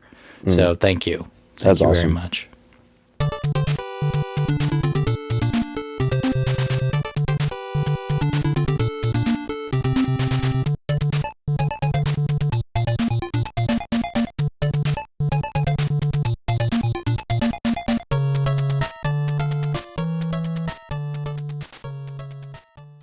Hey everybody, it's Duke here to tell you again about our sponsor, Off the Charts Video Games. Be sure to listen all the way through the spot because there's a special offer at the end for Collectorcast listeners. We all know that shopping online for video games can be a hassle. If you shop on eBay, you have to pay shipping to each individual seller. On Amazon, you never see what you're really going to get. And as for the leading online classic game retailers, well, we all know that their prices aren't the best. After years of collecting, trading, and selling on multiple marketplaces, the guys at Off the Charts Video Games have built a site with the needs of collectors in mind. OTCVideogames.com gives the experience of a brick-and-mortar store while you relax at home. With pictures and individual descriptions for every item, you will know exactly what you're going to get. Every game is tested in-house on their multi-system testing station, so your order will come back with their quality guarantee and great customer service. Off the Charts now sells separate boxes and manuals so you can buy complete and box games all at once or complete your loose games. Browse their games, boxes, and manuals separately or all together. Boxes and manuals are posted now for Nintendo 64 and are coming soon for other systems. Everyone knows the most annoying part of buying online is shipping. Well, at Off the Charts, orders over $50 get free shipping in the US. Not only that, but they always ship orders out the next business day, Monday through Friday, and every order gets tracking. Choose your favorite provider, whether it's UPS, FedEx, or the US Postal Service. Check them out for yourself at www.otcvideogames.com or see their inventory updates and meet their staff on Twitter, Instagram, Facebook, or YouTube with the handle OTC Video Games. Again, that's www.otcvideogames.com and OTC Video Games on Twitter, Instagram, Facebook, and YouTube. As a limited time special offer for Collectorcast listeners, enter coupon code COLLECTORCAST at checkout to receive a 5% discount on your order. Again, that's coupon code COLLECTORCAST, all together, one word, no spaces.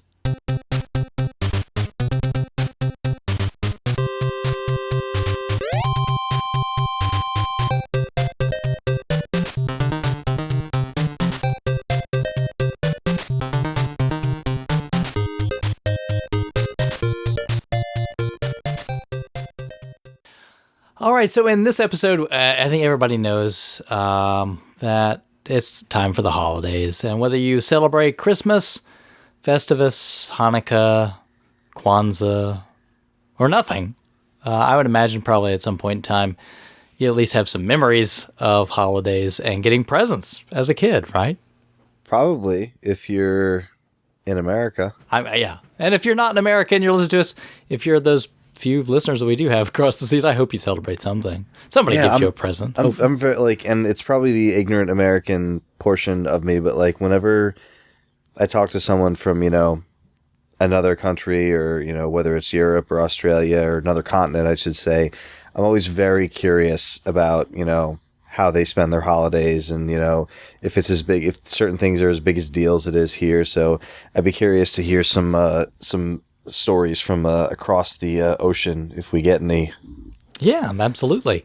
So, this isn't going to be anything that's too formal, but, this episode is going to be coming out right around Christmas time. And so no matter what holiday that you celebrate, we just kind of want to talk about some Christmas memories, and we'll share some personal ones, about times we had as a kid. And, of course, we'll kind of tie this to gaming. But I guess I will start off on a personal note. I don't want to get too deep into it, but my grandfather just recently passed, and that just made me think a little bit about Christmas over when we go to my grandparents' house. So we would go over there, and of course, my cousins and everybody, we would be in there like crazy. And at my house, growing up when I was a kid, I had Atari. And that was we'd play Atari, and we didn't have a ton of Atari games. My aunt had more, so we would switch with my other cousins. But anyway, my grandparents' house, they had Intellivision, which was like the future, if you can imagine. But and they would play some of my grandpa would play. They were like blackjack and bowling and some of that. So it was anything that I played too awfully much. But he had some other games that I would play too. So I remember I would go over there as a kid. And my cousins and I would play, and that's where I first got hooked on Frog Bog, which I've talked a lot about. I think Frog Bog as a kid, but we would play that. We would play Snafu on the Intellivision. We would play, like the Tron games, like the Deadly Discs, where you would fight each other or fight the computer, I guess, with those things.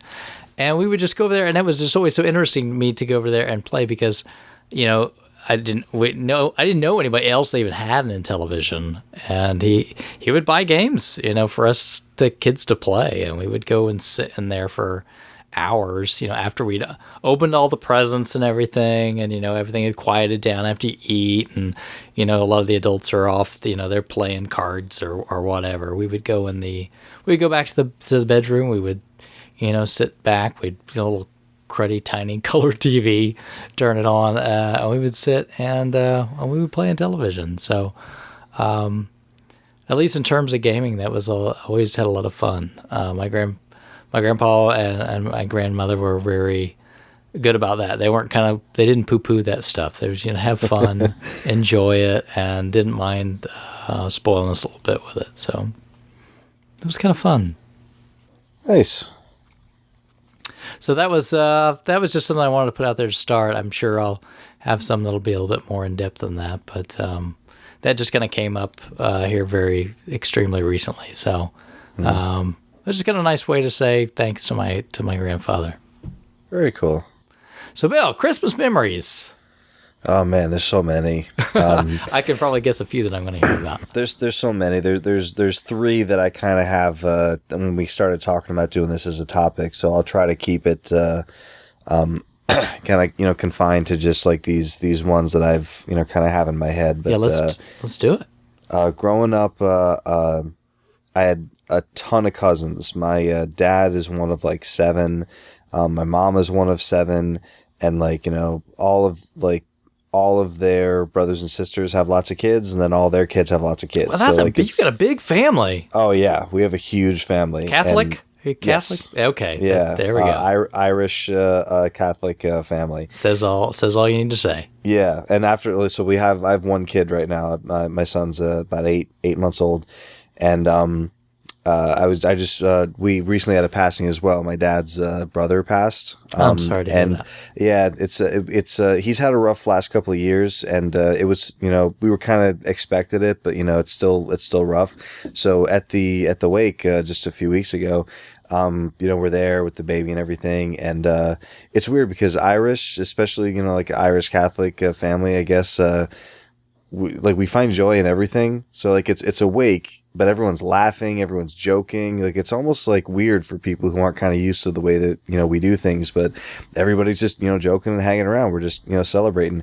But, so when we're there, I was talking about like, oh yeah, my son, and we'd like to have more kids, and I think we were talking about like because he's so great. He sleeps well. He's always happy. He never cries. Like he's great. And I told someone there, like everyone we've talked to so far, said like, yeah, like I had one kid like that, and the next one was a beast, like a monster. So, and I said, I talked to one person who was like, who was like, yeah, we thought that was going to happen. So we decided we were going to stop at one kid. Oh, and one of my godmother's husband said to me, but you can't stop having kids. You're Irish. And you're Catholic. Right? Nobody stops at one. Now, I'm curious, was your wife Catholic? Yes. Oh, you're done then. Yeah, over. It's 7 or 8. There you go. Yeah, it's got to be like minimum. Got to break a record here. Right. But anyway, so back to the gaming games. Growing up, the start of all that, growing up, a lot of cousins. Big Christmas parties with, like 50, 100 people, like, wow. Jammed into like a, what do you call it? Like a raised ranch type house. That's because that's what everyone lived in the 80s. Right. So, we would go to my cousin, I guess, my Aunt Pat and Uncle Tim's house, and their cousins, and their kids, John, Catherine, and Anne Marie. And, John had a Nintendo. Oh. And, I remember the first time we went over there, and I was really young. I was probably like, this is like 80, 384. So I was like, 3-4 years old, like just like learning what people were doing in life. And, when I would go places. So like, I remember going downstairs and people were crowded around that, like, like the 25, 27 inch, like wooden console TV. Mm-hmm. And there was, I felt like there was like 40 people in the room and the lights were out and everyone's in there and there's only 2 controllers, right? Cause like, and they were playing the Nintendo. They were playing baseball. Oh. And if you ever played baseball, it's, the pitch goes, thrown in. And if it's a hit, if it's hit into play, it's one screen where you can see everything like going. It's, with all the players like, so, but I remember like it was, they weren't playing the computer. It was like 2 guys playing each other, and the pitch would go in, and I remember the silence before every pitch, like everyone in the room, and then it was either a strike where it was like, oh, right, or ball or got one, but I just remember the anticipation after every pitch, and I was like, what is this phenomenon that is happening? And so I have a distinct memory of baseball, and then that same. Like, then we go upstairs, we all have dinner or, dessert and all that crap. We come back downstairs and there's a different game on. And this isn't like anything I've ever seen before. Because a lot of games I've seen before, it's like, Mario, where you just walk from one side to the other. This game, there's walking left and there was walking right. And there was going up. Oh. And there was going down. And there was, different weapons happening. And there's different environments and there's different areas. And I was mesmerized by this game. This game was Metroid. Oh. And I remember I was too nervous to play. My cousin was, oh, do you want to play it? And I was like, no, I don't want to, I don't want to do it. And I would just watch. And I remember on the drive home, I said to my mom, I want a Nintendo. And she was like, well, at first I was down there. I was like, "What is it? What do you play? What is this?" They're like, right. "Oh, this is Nintendo." So what is that? Well, it's this. Like you put the game in and you put power, and then it comes up right there. So I was like, "Oh, I thought Nintendo was the television." Oh, because I didn't know television was just a thing. I thought that was the Nintendo. Yeah, 3 or 4. So yeah. it's like I was like, I want a Nintendo, and my mom was like, "Oh, like we'll see." So flash forward to, and this because the Christmas party was like a few weeks before Christmas. So then it's actually Christmas, and it's Christmas morning. We open all our presents, and one of the last things we open is the Nintendo Entertainment System. Oh man! And it was addressed to, or sorry, it was a what do you call it? I guess addressed, whatever yeah, called. a little tag, right? Yeah. Right. It was tagged. So it was me, my brother, and my sisters. It was all 3 of us. So we all opened at the same time, and you see that everyone remembers that like black space starry with the background. starry background. It was the deluxe set. Oh yeah. And so we open it up, and everyone, Nintendo, right? Like, like a billion people all have the same story, but like when everyone thinks about their story, it's still like the coolest thing. And the first thing I say is, "It's going in my room." and my mom was like, "No, it has to go where the TV is." And I said, "No, there's one in the box." And she said, "No, it's just the box that you put the game into. You hook it up to the TV." I was like, "Oh." And I was a little let down that I had to go downstairs on the television, that I couldn't just put this whole apparatus in my bedroom. But and it was the oh, and you know what it was? And I remember that too, like, because it was the deluxe set, right? So it had, the Rob and everything. But there was I wanted Duck Hunt. I really wanted Duck Hunt. Okay. So, like, we opened it up, and I didn't see that Duck Hunt was in there. And I was like, I want Duck Hunt. And I was like, oh, no, it's in there. Look. She had to show me the picture of Duck Hunt being in the box. But, so, I mean, that's just the first. So it was kind of like my introduction to what people were doing. And the thing is, when you're young and everyone who's older than you, you feel like they're super older than you. Oh, yeah. So when I was like 3 or 4 years old, my cousins, who were probably like, 12 and 15 at the time, they seemed like full-on grown-ups. Oh, yeah. So like seeing like all these cool older people do it, I definitely wanted to be a part of it. So as one of my earliest memories of Nintendo is just the crowd of people and like playing baseball, at a Christmas or Thanksgiving party in my cousin's basement. It was so cool. That's awesome. I'll go back and I'll talk, I think, probably about my first gaming memory, because I really don't know how the Atari ever got to our house. Yeah, we never had one. I'm assuming I must have got it for Christmas or something, but I had to have been pretty young.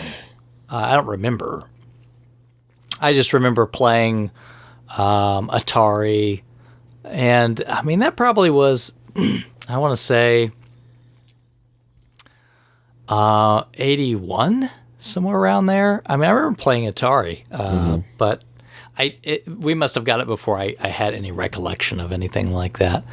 But my first memory, like, of a Christmas where I actually got something gaming related was, I got my first home computer.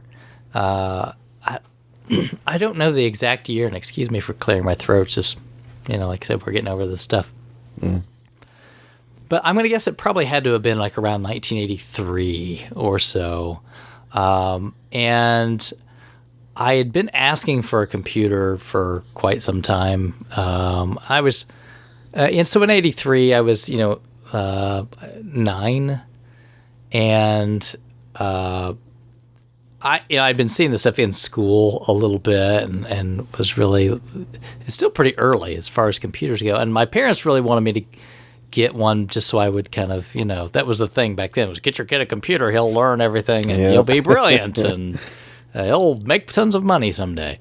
So they did. But we didn't have a lot of money when I was a kid, and computers were pretty expensive. So they got me the TI 99-4A. It was Texas Instruments computer. And the reason they could get that one for me, quite honestly, because it was discontinued. So they were kind of fire sailing them off, because the Commodore 64 had kind of, or the VIC-20, and then like the Commodore 64 kind of caught fire. And so Texas Instruments was, it was done. Mm-hmm. But that allowed them to get the computer and, a bunch of games for it pretty cheap. And I was really like, I've still got, it's a crazy thing is I've still got the box, I've still got the computer. But, it was such, like 83, it still has like the big box, like the box, but not like the Atari box, which was kind of like, I don't know, like deck of cards or something size, right? I'm talking like the little switch box that goes to the TV. Mm-hmm. This thing has like a brick that goes to the TV. It's like this huge box that goes like probably the size of my hand that goes to the TV. And it only has like those two little twin connectors on the end for like the antenna things. You know what I'm talking about? Yeah. Like all the TVs they didn't have like cable. They didn't have like cable. The two little screw, like the little U clip things that you would screw on. Yeah. Yeah, like they had all these like these little VHS terminal things you would have to antenna.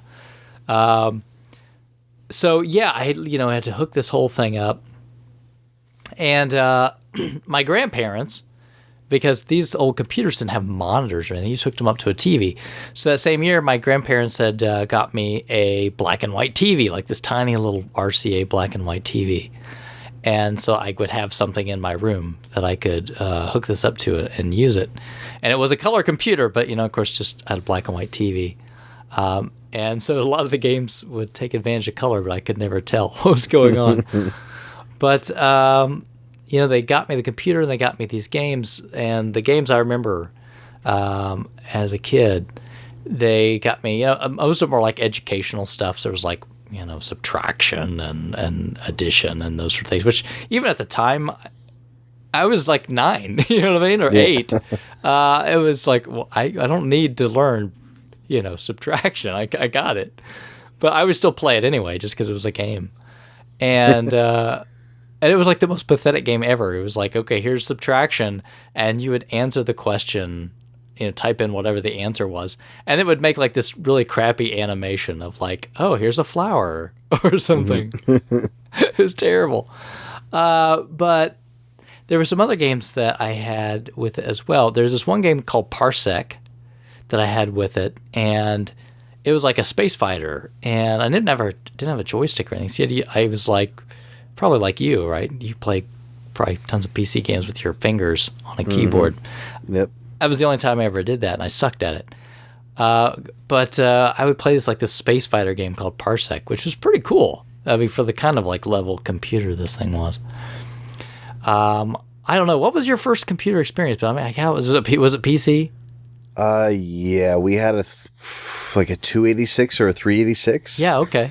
And it was it's not really a holiday memory or anything. My dad brought it home from work or something. Like they just had a spare computer they were getting rid of, and they just gave it to him. So he brought it home, and the thing, like nobody was a computer expert back then. Yeah. So we had this little room. We wasn't really an office, but we called it an office because there was a desk in it, like in our basement.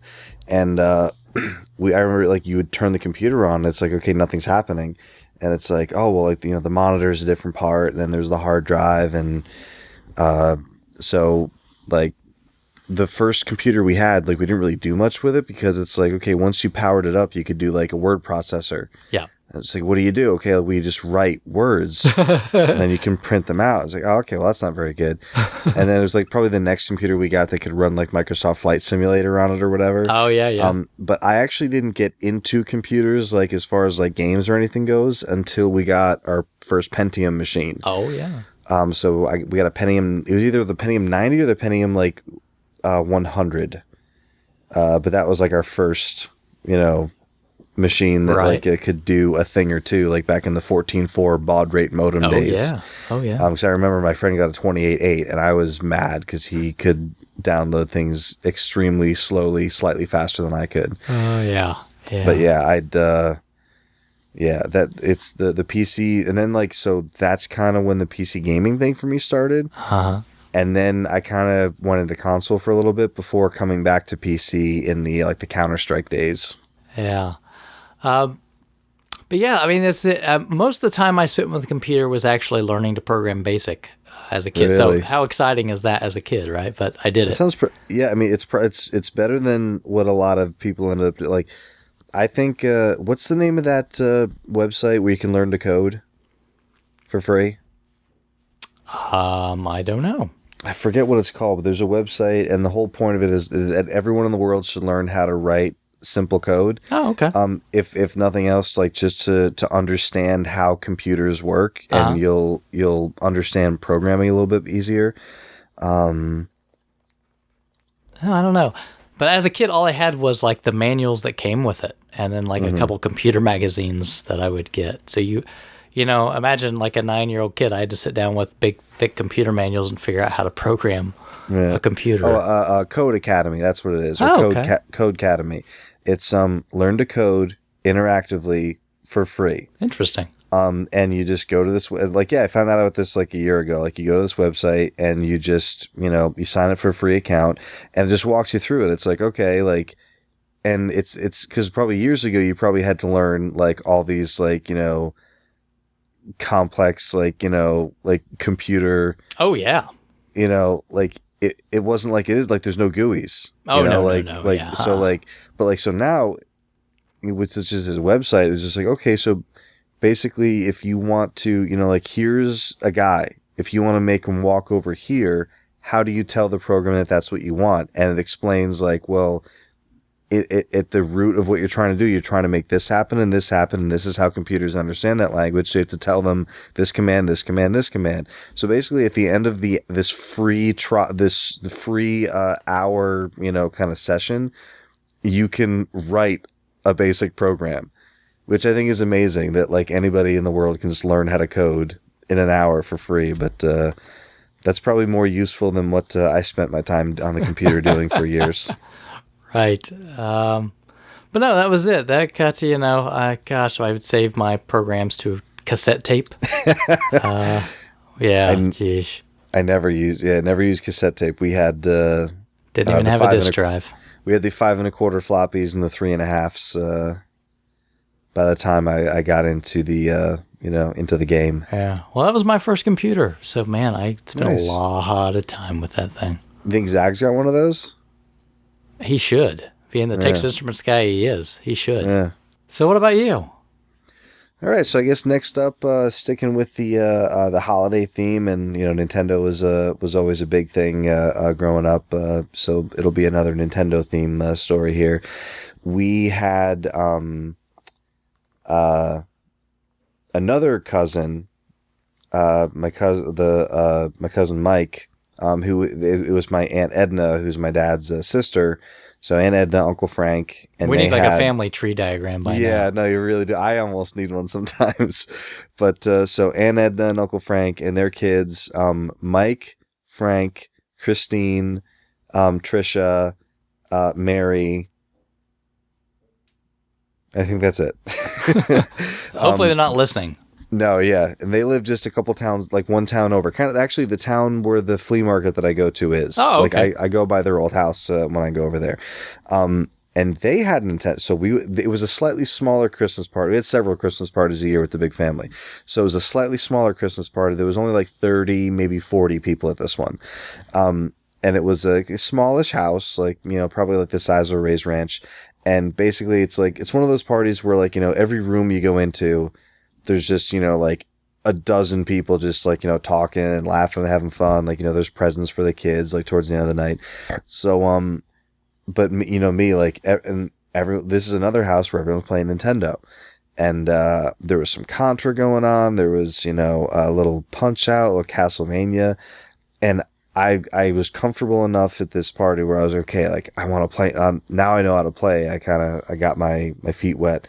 So, but I was still nervous about playing because I don't want anyone to see that I wasn't any good or like any of that stuff. So, the things you worry about as a child. Yeah. And I was a really shy kid. Like, I wouldn't talk to anybody. Like, if someone came over to me and said, "Hey, how you doing?" I wouldn't say anything back. I was just really shy. So, I had to pick my moment. So I remember I was a kid. I was thinking, it's like, okay, where's my in? What am I going to say? And then so in my head, "Hey, Mike." hey, Mike. And then so I finally, that Mario sure can jump high. Yeah. So after a while, I said, "Hey, Mike." And he said, "Hey, Bill, what's going on?" And I said, probably like really stupid sounding, I was like, "Can I play Nintendo?" And he was like, "Oh, sure. You want to play?" Yeah, I want to play. And he said, "What do you want to play?" And I said, "Can I play Transylvania?" Transylvania. And then he said, "Play what?" I said, Transylvania. And he said, "Well, you can't play Transylvania. You can play Castlevania. And I was thinking, oh, I messed it up. I blew it! Oh, he's never going to think I'm cool. I'm like 5 years old. He's never going to think I'm cool now. Yeah, he never messed was. the name of the game up. But yeah, so that, and then we sat down, and because I was really bad at Castlevania even back then, and he sat and he played with me, and we played through, like, I died in the first level a bunch of times. Then he, like, got through the level for me and let me play the next level. And I died on that one too. And then he said, maybe we should try another game. All right. And I said, okay, let's. And then he put in another game that I had never played. Oh. So it comes on, and the bell rings. Uh-oh. Ding, ding, ding, ding.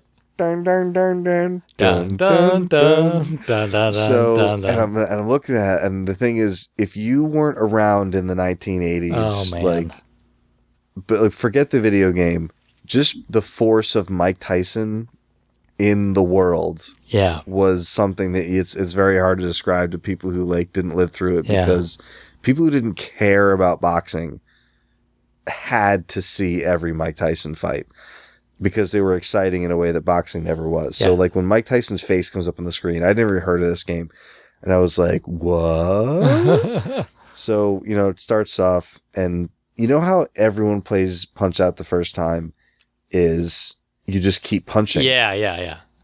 And it's cool at first because Glass Joe has no defense. Yeah, he'll just take it for the most part. Right. So, you know, you're just kind of learning, oh, okay, so one button is one hand, another button's the other hand. Okay, up is up, down is down. Eventually, so when someone tells you, oh, okay, well, you can dodge, you know, like left and right is dodge, like down is blocks, so, like, he kind of tells you what's going on.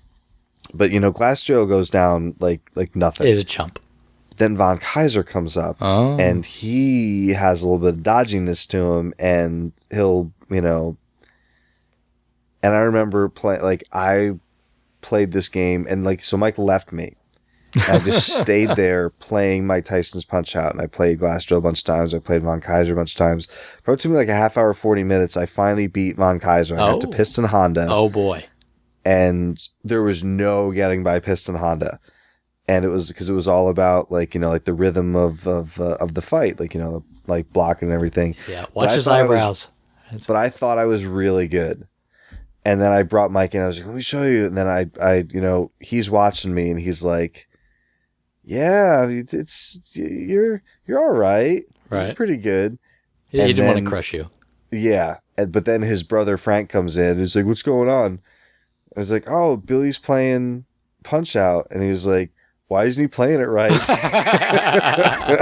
And then he took the controller and he, like, TKO'd Von Kaiser in like 8 punches, right? Because, you know, you just you do like stars. the low punch while he's down to get the stars, and then single punch star and he's down. Yeah. So seeing someone so proficient at the game, it made me feel worse about, like, the way I was playing. But at the same time, it made me, like, see, like, okay, like, this is what's possible. Like, this is what I need to work towards. I can aspire to greatness. And then I started thinking, okay, what other secrets does he have? And I was already playing Contra because I had it at home. And I said, hey, can you help me with Contra? It's like, yeah, I'll help you with Contra. Because remember, no internet. Yeah. So it's like, yeah, okay, what do you need? And I said, okay, well, let's play. So we started playing, and with the title screen, right? Uh-huh. And just by, like, reflex, I'm like, up, down, left, right, but yeah. And he's like, what are you doing? And I was like, oh, I get to teach him something. I was like, oh, there's this code you put in. He's like, yeah, I know. Why are you doing it? And I was like, oh, you just do it. And he's like, you need the 30 extra guys? Oh, he's calling you out as a 5-year-old. He was. He was like, hey, Billy needs the 30 extra guys. He can't beat Contra on 4 dudes. Yeah. So that's another one that sticks. And it just sticks out in my head as, like, a Christmas story, because every time we would get together with a bunch of people, it was a chance to play some more Nintendo with some people. So I was still pretty wet behind the ear at this point, but I still remember, you know, just being a kid and just going to, you know, the big cousins' houses, and they had, you know, Zelda and Contra and Punch Out and Castlevania, and it really just makes you think about, like, how lucky you were to grow up with that stuff. Oh, yeah. So, another Christmas story in the books. Well, for my last one, I'll tell my Nintendo story. Yeah. I've probably mentioned some of this before, but it's okay. So, 86, must have been 86. My cousin, who lives, he still lives out in Oklahoma, where my parents had gotten divorced, and my dad moved out to Oklahoma. And so I would go out and visit my dad in the summer. And usually what that revolved around was, because he worked, during the day. So it would be me and my cousin, Judd. We would spend almost all the time together. Either I would be over at his house, because his dad was working too, or he'd be over at my house. And, that's all we did. We usually ride bikes and, we just, whatever. We're old enough to where we just take care of ourselves for the most part. Because, 84, I was 11, 12. No, 86, Anyway. But for that Christmas, 86, he got a Nintendo. He got, and I had never played Nintendo anywhere else. So I go out to visit, and there's Nintendo. And he had gotten the deluxe set, so he had Rob, he had Gyro, and he had several games too. So the ones I remember him having, he had Gyromite, of course, Duck Hunt, Super Mario Brothers. He had Gumshoe, which I was fascinated by, and I think Hogan's Alley, I think was what he had. So it was pretty much just all these first-party titles. And he had, by the time summer had come around, he had half a year or so maybe to play with these. So he was kind of tired of it, And I went over there. I was just blown away. You know what I mean? Because first we started playing like, oh, here's Duck Hunt. It's, oh, okay, it's Duck Hunt. This is a lot better than my Atari. This is pretty cool. And then Super Mario Brothers. He puts in Super, and I never played Super Mario Brothers before. And I just remember he turns it on and he starts playing and he shows me kind of how the game plays. And I swear to God, and to him, he was already gotten pretty good at it. He couldn't beat it yet, but he was pretty good at it. I was just mesmerized. And so of course, he doesn't care a whole lot. And I swear, every day when I would go over there for probably the next week, that's all I would do. I would just sit there and play Super Mario Brothers like crazy. And sometimes he would play 2-player with me, and sometimes he's like, this sucks, And of course we would still go out and ride bikes or whatever. But anytime we were inside, and you have to understand, it's Oklahoma in the summer. It's hot, very hot, and dry and windy. And so, you'd be out for a while, and then you're like, man, let's go in the air conditioning. This sucks. Or you'd go swimming. But if you're inside, we're playing Nintendo. And don't get me wrong, I played some of the other games as well, but usually Super Mario Brothers was obviously, it just hooked me. And I just played that thing. That summer was Nintendo. And so, of course, going home, what did I want for Christmas? I was, But, so I, of course, just, like you said, though, I just asked for Nintendo, right? You don't know, all I said was, I need just Super Mario Brothers was what I needed. I didn't realize, there were, different versions of, here's just the controller, here's the one with Rob, or here's with, whatever. So I just asked, I want Nintendo. That's what I put down on my list. Nintendo and games. I don't even know what games to ask for besides Super Mario Bros. I whatever. I don't know what's out there. And so that's it. So there's the big box that's wrapped up, and I felt pretty confident. I'm like, okay, it's Nintendo, right? I'm going to get Nintendo. And then there's games that are wrapped up, and that was the thing. I didn't know any idea what the games are. So you remember, do you ever do the thing for Christmas where you would try to peek inside the corners of the wrapping, but you can't see anything, but you're trying really hard. Maybe I could just get a peek of a color or something, and that will tell me. But of course, Christmas comes around. I open the thing. Of course, it's Nintendo, but it was the control deck with Super Mario Brothers. It wasn't the deluxe set. And it wasn't even the one with the gun. It wasn't, it wasn't the didn't get Duck Hunt. It wasn't the gun or anything. I didn't have a zapper. It was just Super Mario Brothers in the control deck. And and then I got 3 games that came with it. I think my mom just must have been like just at random, just go to a store like I don't know, these, pick them up probably at random. But I got Rad Racer. I remember that. I had daggone it. Star Voyager, which is the most, oh my gosh, what like a rotten gift to get. And then I got a controller. I got an Epix 500 XJ controller. It was like terrible controller that I got for it. And man, that's terrible. What other game did I get? Oh, I feel bad. That's going to come back to me later. But I just remember, Rad Racer because it was great. I did play the crap out of Rad Racer, and I remember Star Voyager was so terrible. God, it was so freaking terrible. I tried so hard to play that game, and it just, it sucked.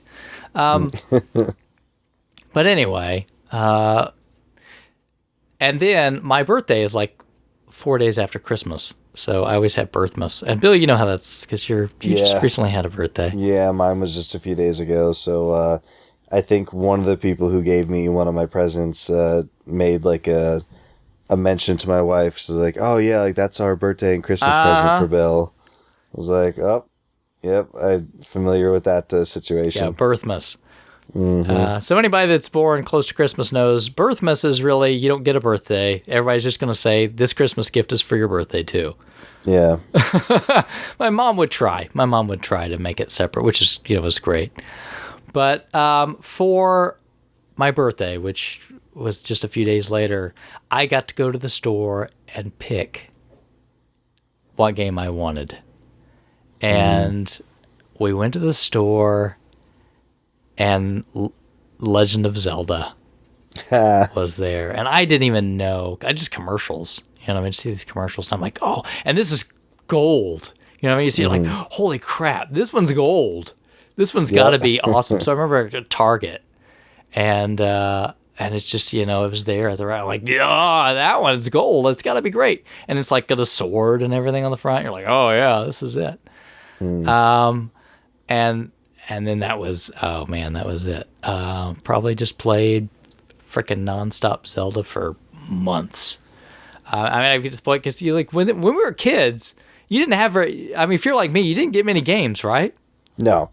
Yeah, we got. I remember we all got our report cards in one time, and we all got pretty good grades, so we could go to Toys R Us, and we all had to agree on one game. Yeah. To get.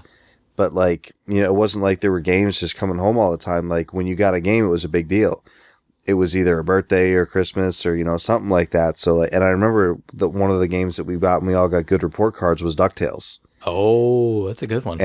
And I don't even think that we heard that it was a good game or anything. We just all went to the store and you see DuckTales and everyone likes DuckTales. So we chose it and it ended up just being great. Oh yeah.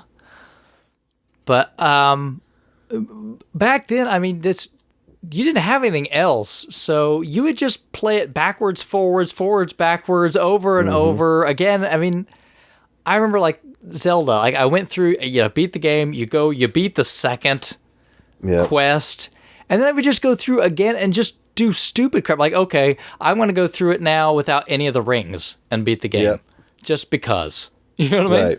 And, or you just artificially handicap yourself just because you did nothing else to play. And I would just sit, and I played the other games a little bit, but Legend of Zelda, I spent ungodly amounts of time on that game. But that was probably my best Christmas ever. I've got another one crypted in my mind, so if we ever do another Christmas episode, but nice. Those were a few memories that I wanted to share. Man, that was probably my best Christmas. As far as gifts go, it was my best Christmas. Yeah, it sounds like a good one. I guess for my last one, I'll switch gears off the Nintendo because I know I've just got a whole bunch of stories. It just seemed like it's just family hanging out and playing Nintendo. You get a great family. Little bits of it. Yeah, no, they're good good dudes. Flash forward a little bit later. I guess I can combine these two because it's pretty short. But the two Christmases that I remember the most that are video game related. One of them was when I wanted the 32X. I knew that was good. I like this story too. Wanted the 32X really bad. I knew how many polygons. I knew the risk chips. I read all the material. 32-bit, man. Yep. I was leaving the magazines open throughout the house. I like circled it in the service merchandise catalog, and I left it, strategically on the thing there. I really wanted a 32X.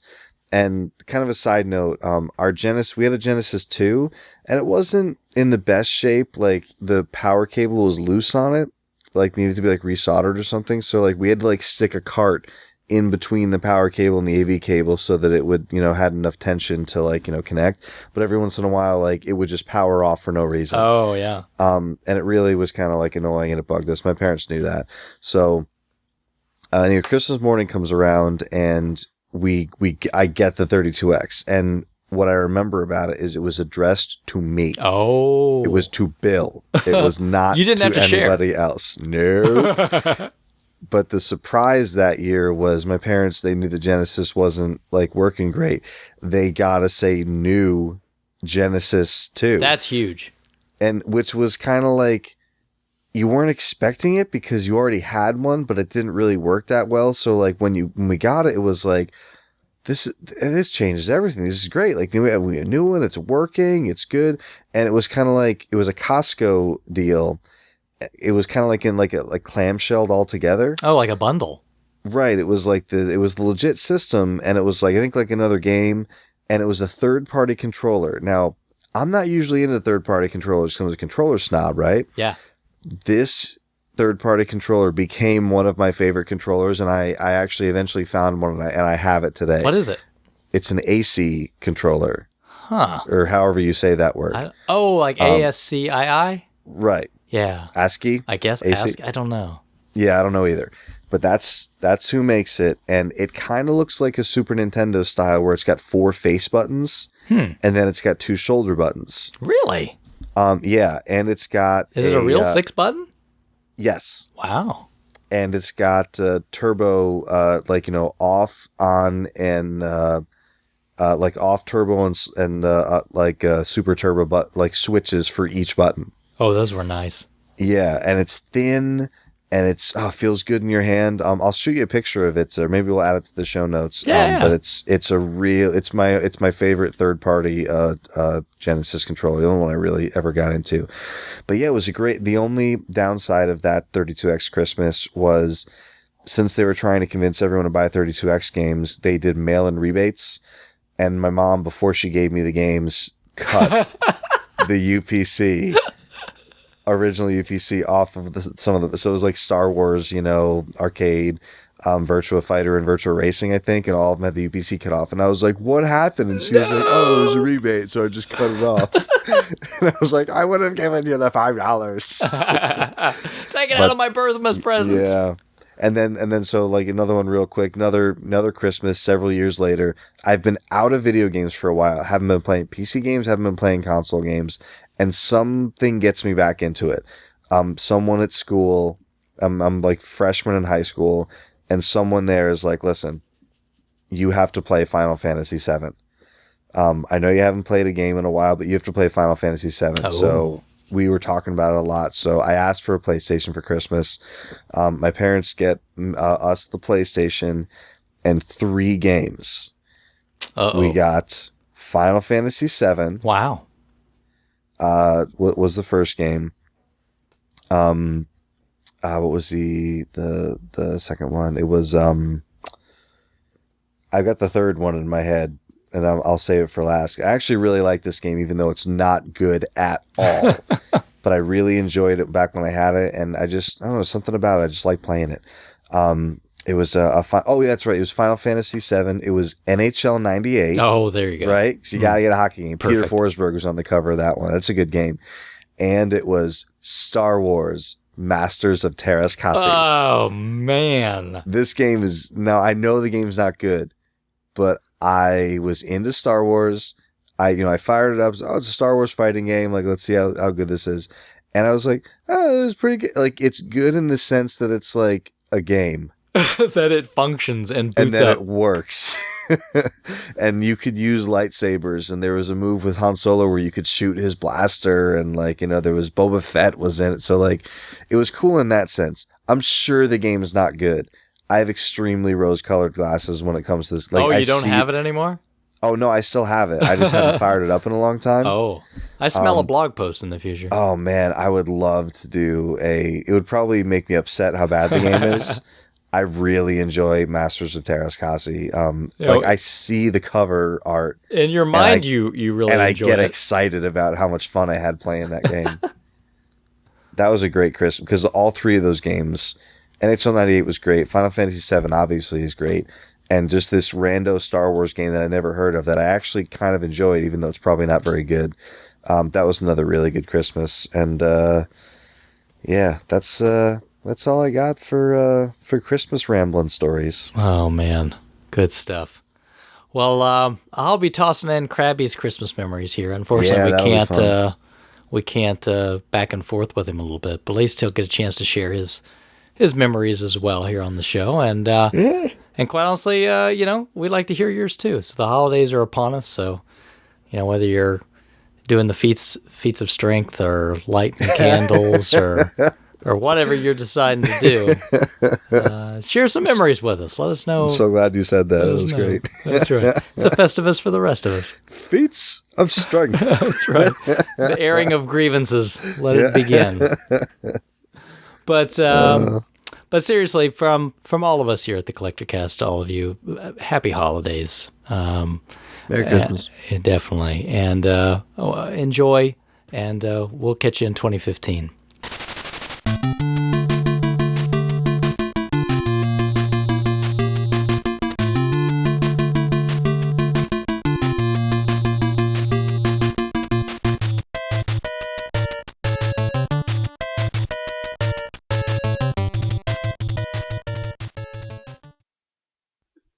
Sorry that I wasn't able to join the podcast again this month, but Duke and Bill asked me to record a favorite Christmas memory to be added to the show. So I've got two. I'm going to go with an old one and a new one. Back in 1992, we had just moved out of my grandparents' house to a different city, and we used to live with them in Manitoba. We moved all the way to British Columbia because my parents got jobs. It was my first Christmas away from them that I could remember. And one of the things that I missed about living with my grandparents was stealing my grandma's Game Boy to play late at night in bed. And for Christmas that year, I got my very own Game Boy, which was extremely exciting because the only other system we had at the time was a NES.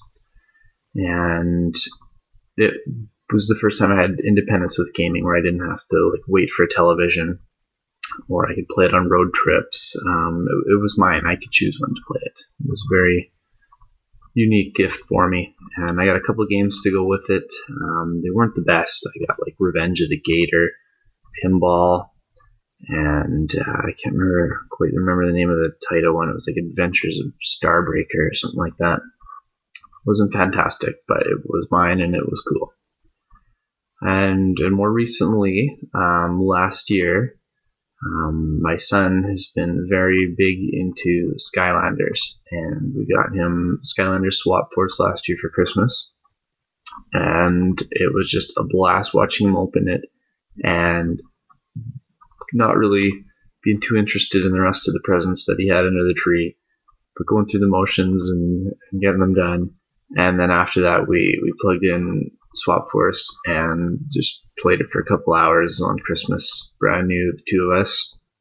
It was fantastic. It was one of my favorite moments ever, not just Christmas. So those are my two Christmas memories. Sorry I couldn't make the show again. Hopefully after December, things will slow down for me and I can get back recording with the guys again. Merry Christmas, everyone.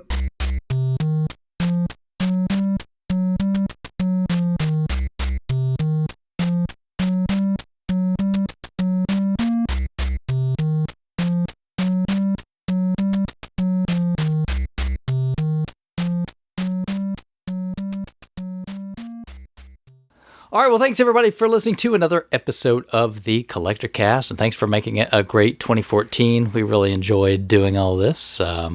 Thanks, Bill, for staying up late with me through your illness. Absolutely. Yeah, absolutely. It's always fun, and look forward to another 3 years. Here we go. Happy New Year right around the corner. And just real quick, as always, where you can find us. So you can find us at collectorcast.com, right? You catch the show there. There's a donate button on there. So if you feel like being in the Christmas spirit, there you go. Little giving. Throw a couple bucks if you like the show. Papa needs a new spider mount for his mic. But you can catch an RSS feed there of the show. And where else can people get us, Bill? Facebook and Twitter, where we collect the questions for the beginning of the show, as well as rfgeneration.com. Mm-hmm. Spend a lot of time over there. You can find the show on the...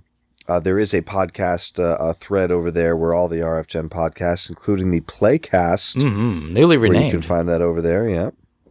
And you can also find us on your major storefronts, right? So you can get us on iTunes. You can get us on Windows Store. If that works for you. You can get us on Stitcher, no matter what your platform is. You can get the Stitcher app, subscribe to the show that way. And as always, we're on The Pickle. Podcast Pickle. That's right. Thepickle.com. That's right. But yeah, YouTube, if you'd rather catch the show that way. I know I like to do some of that stuff because at work, for whatever reason, YouTube is open, but everything else is blocked. So yeah, no, I YouTube... I do the same thing. I use YouTube whenever I can't use anything else. Yeah, I have no idea why my employer leaves YouTube open, but hey, probably because the boss wants to watch something on YouTube. Yep, and he doesn't want to bother making an exception rule for just the one machine. That's probably true. But definitely, make sure that to communicate with us. Let us know how we're doing, what you like about the show. Give us some questions for the next episode. We appreciate it. And we'll catch you in 2015.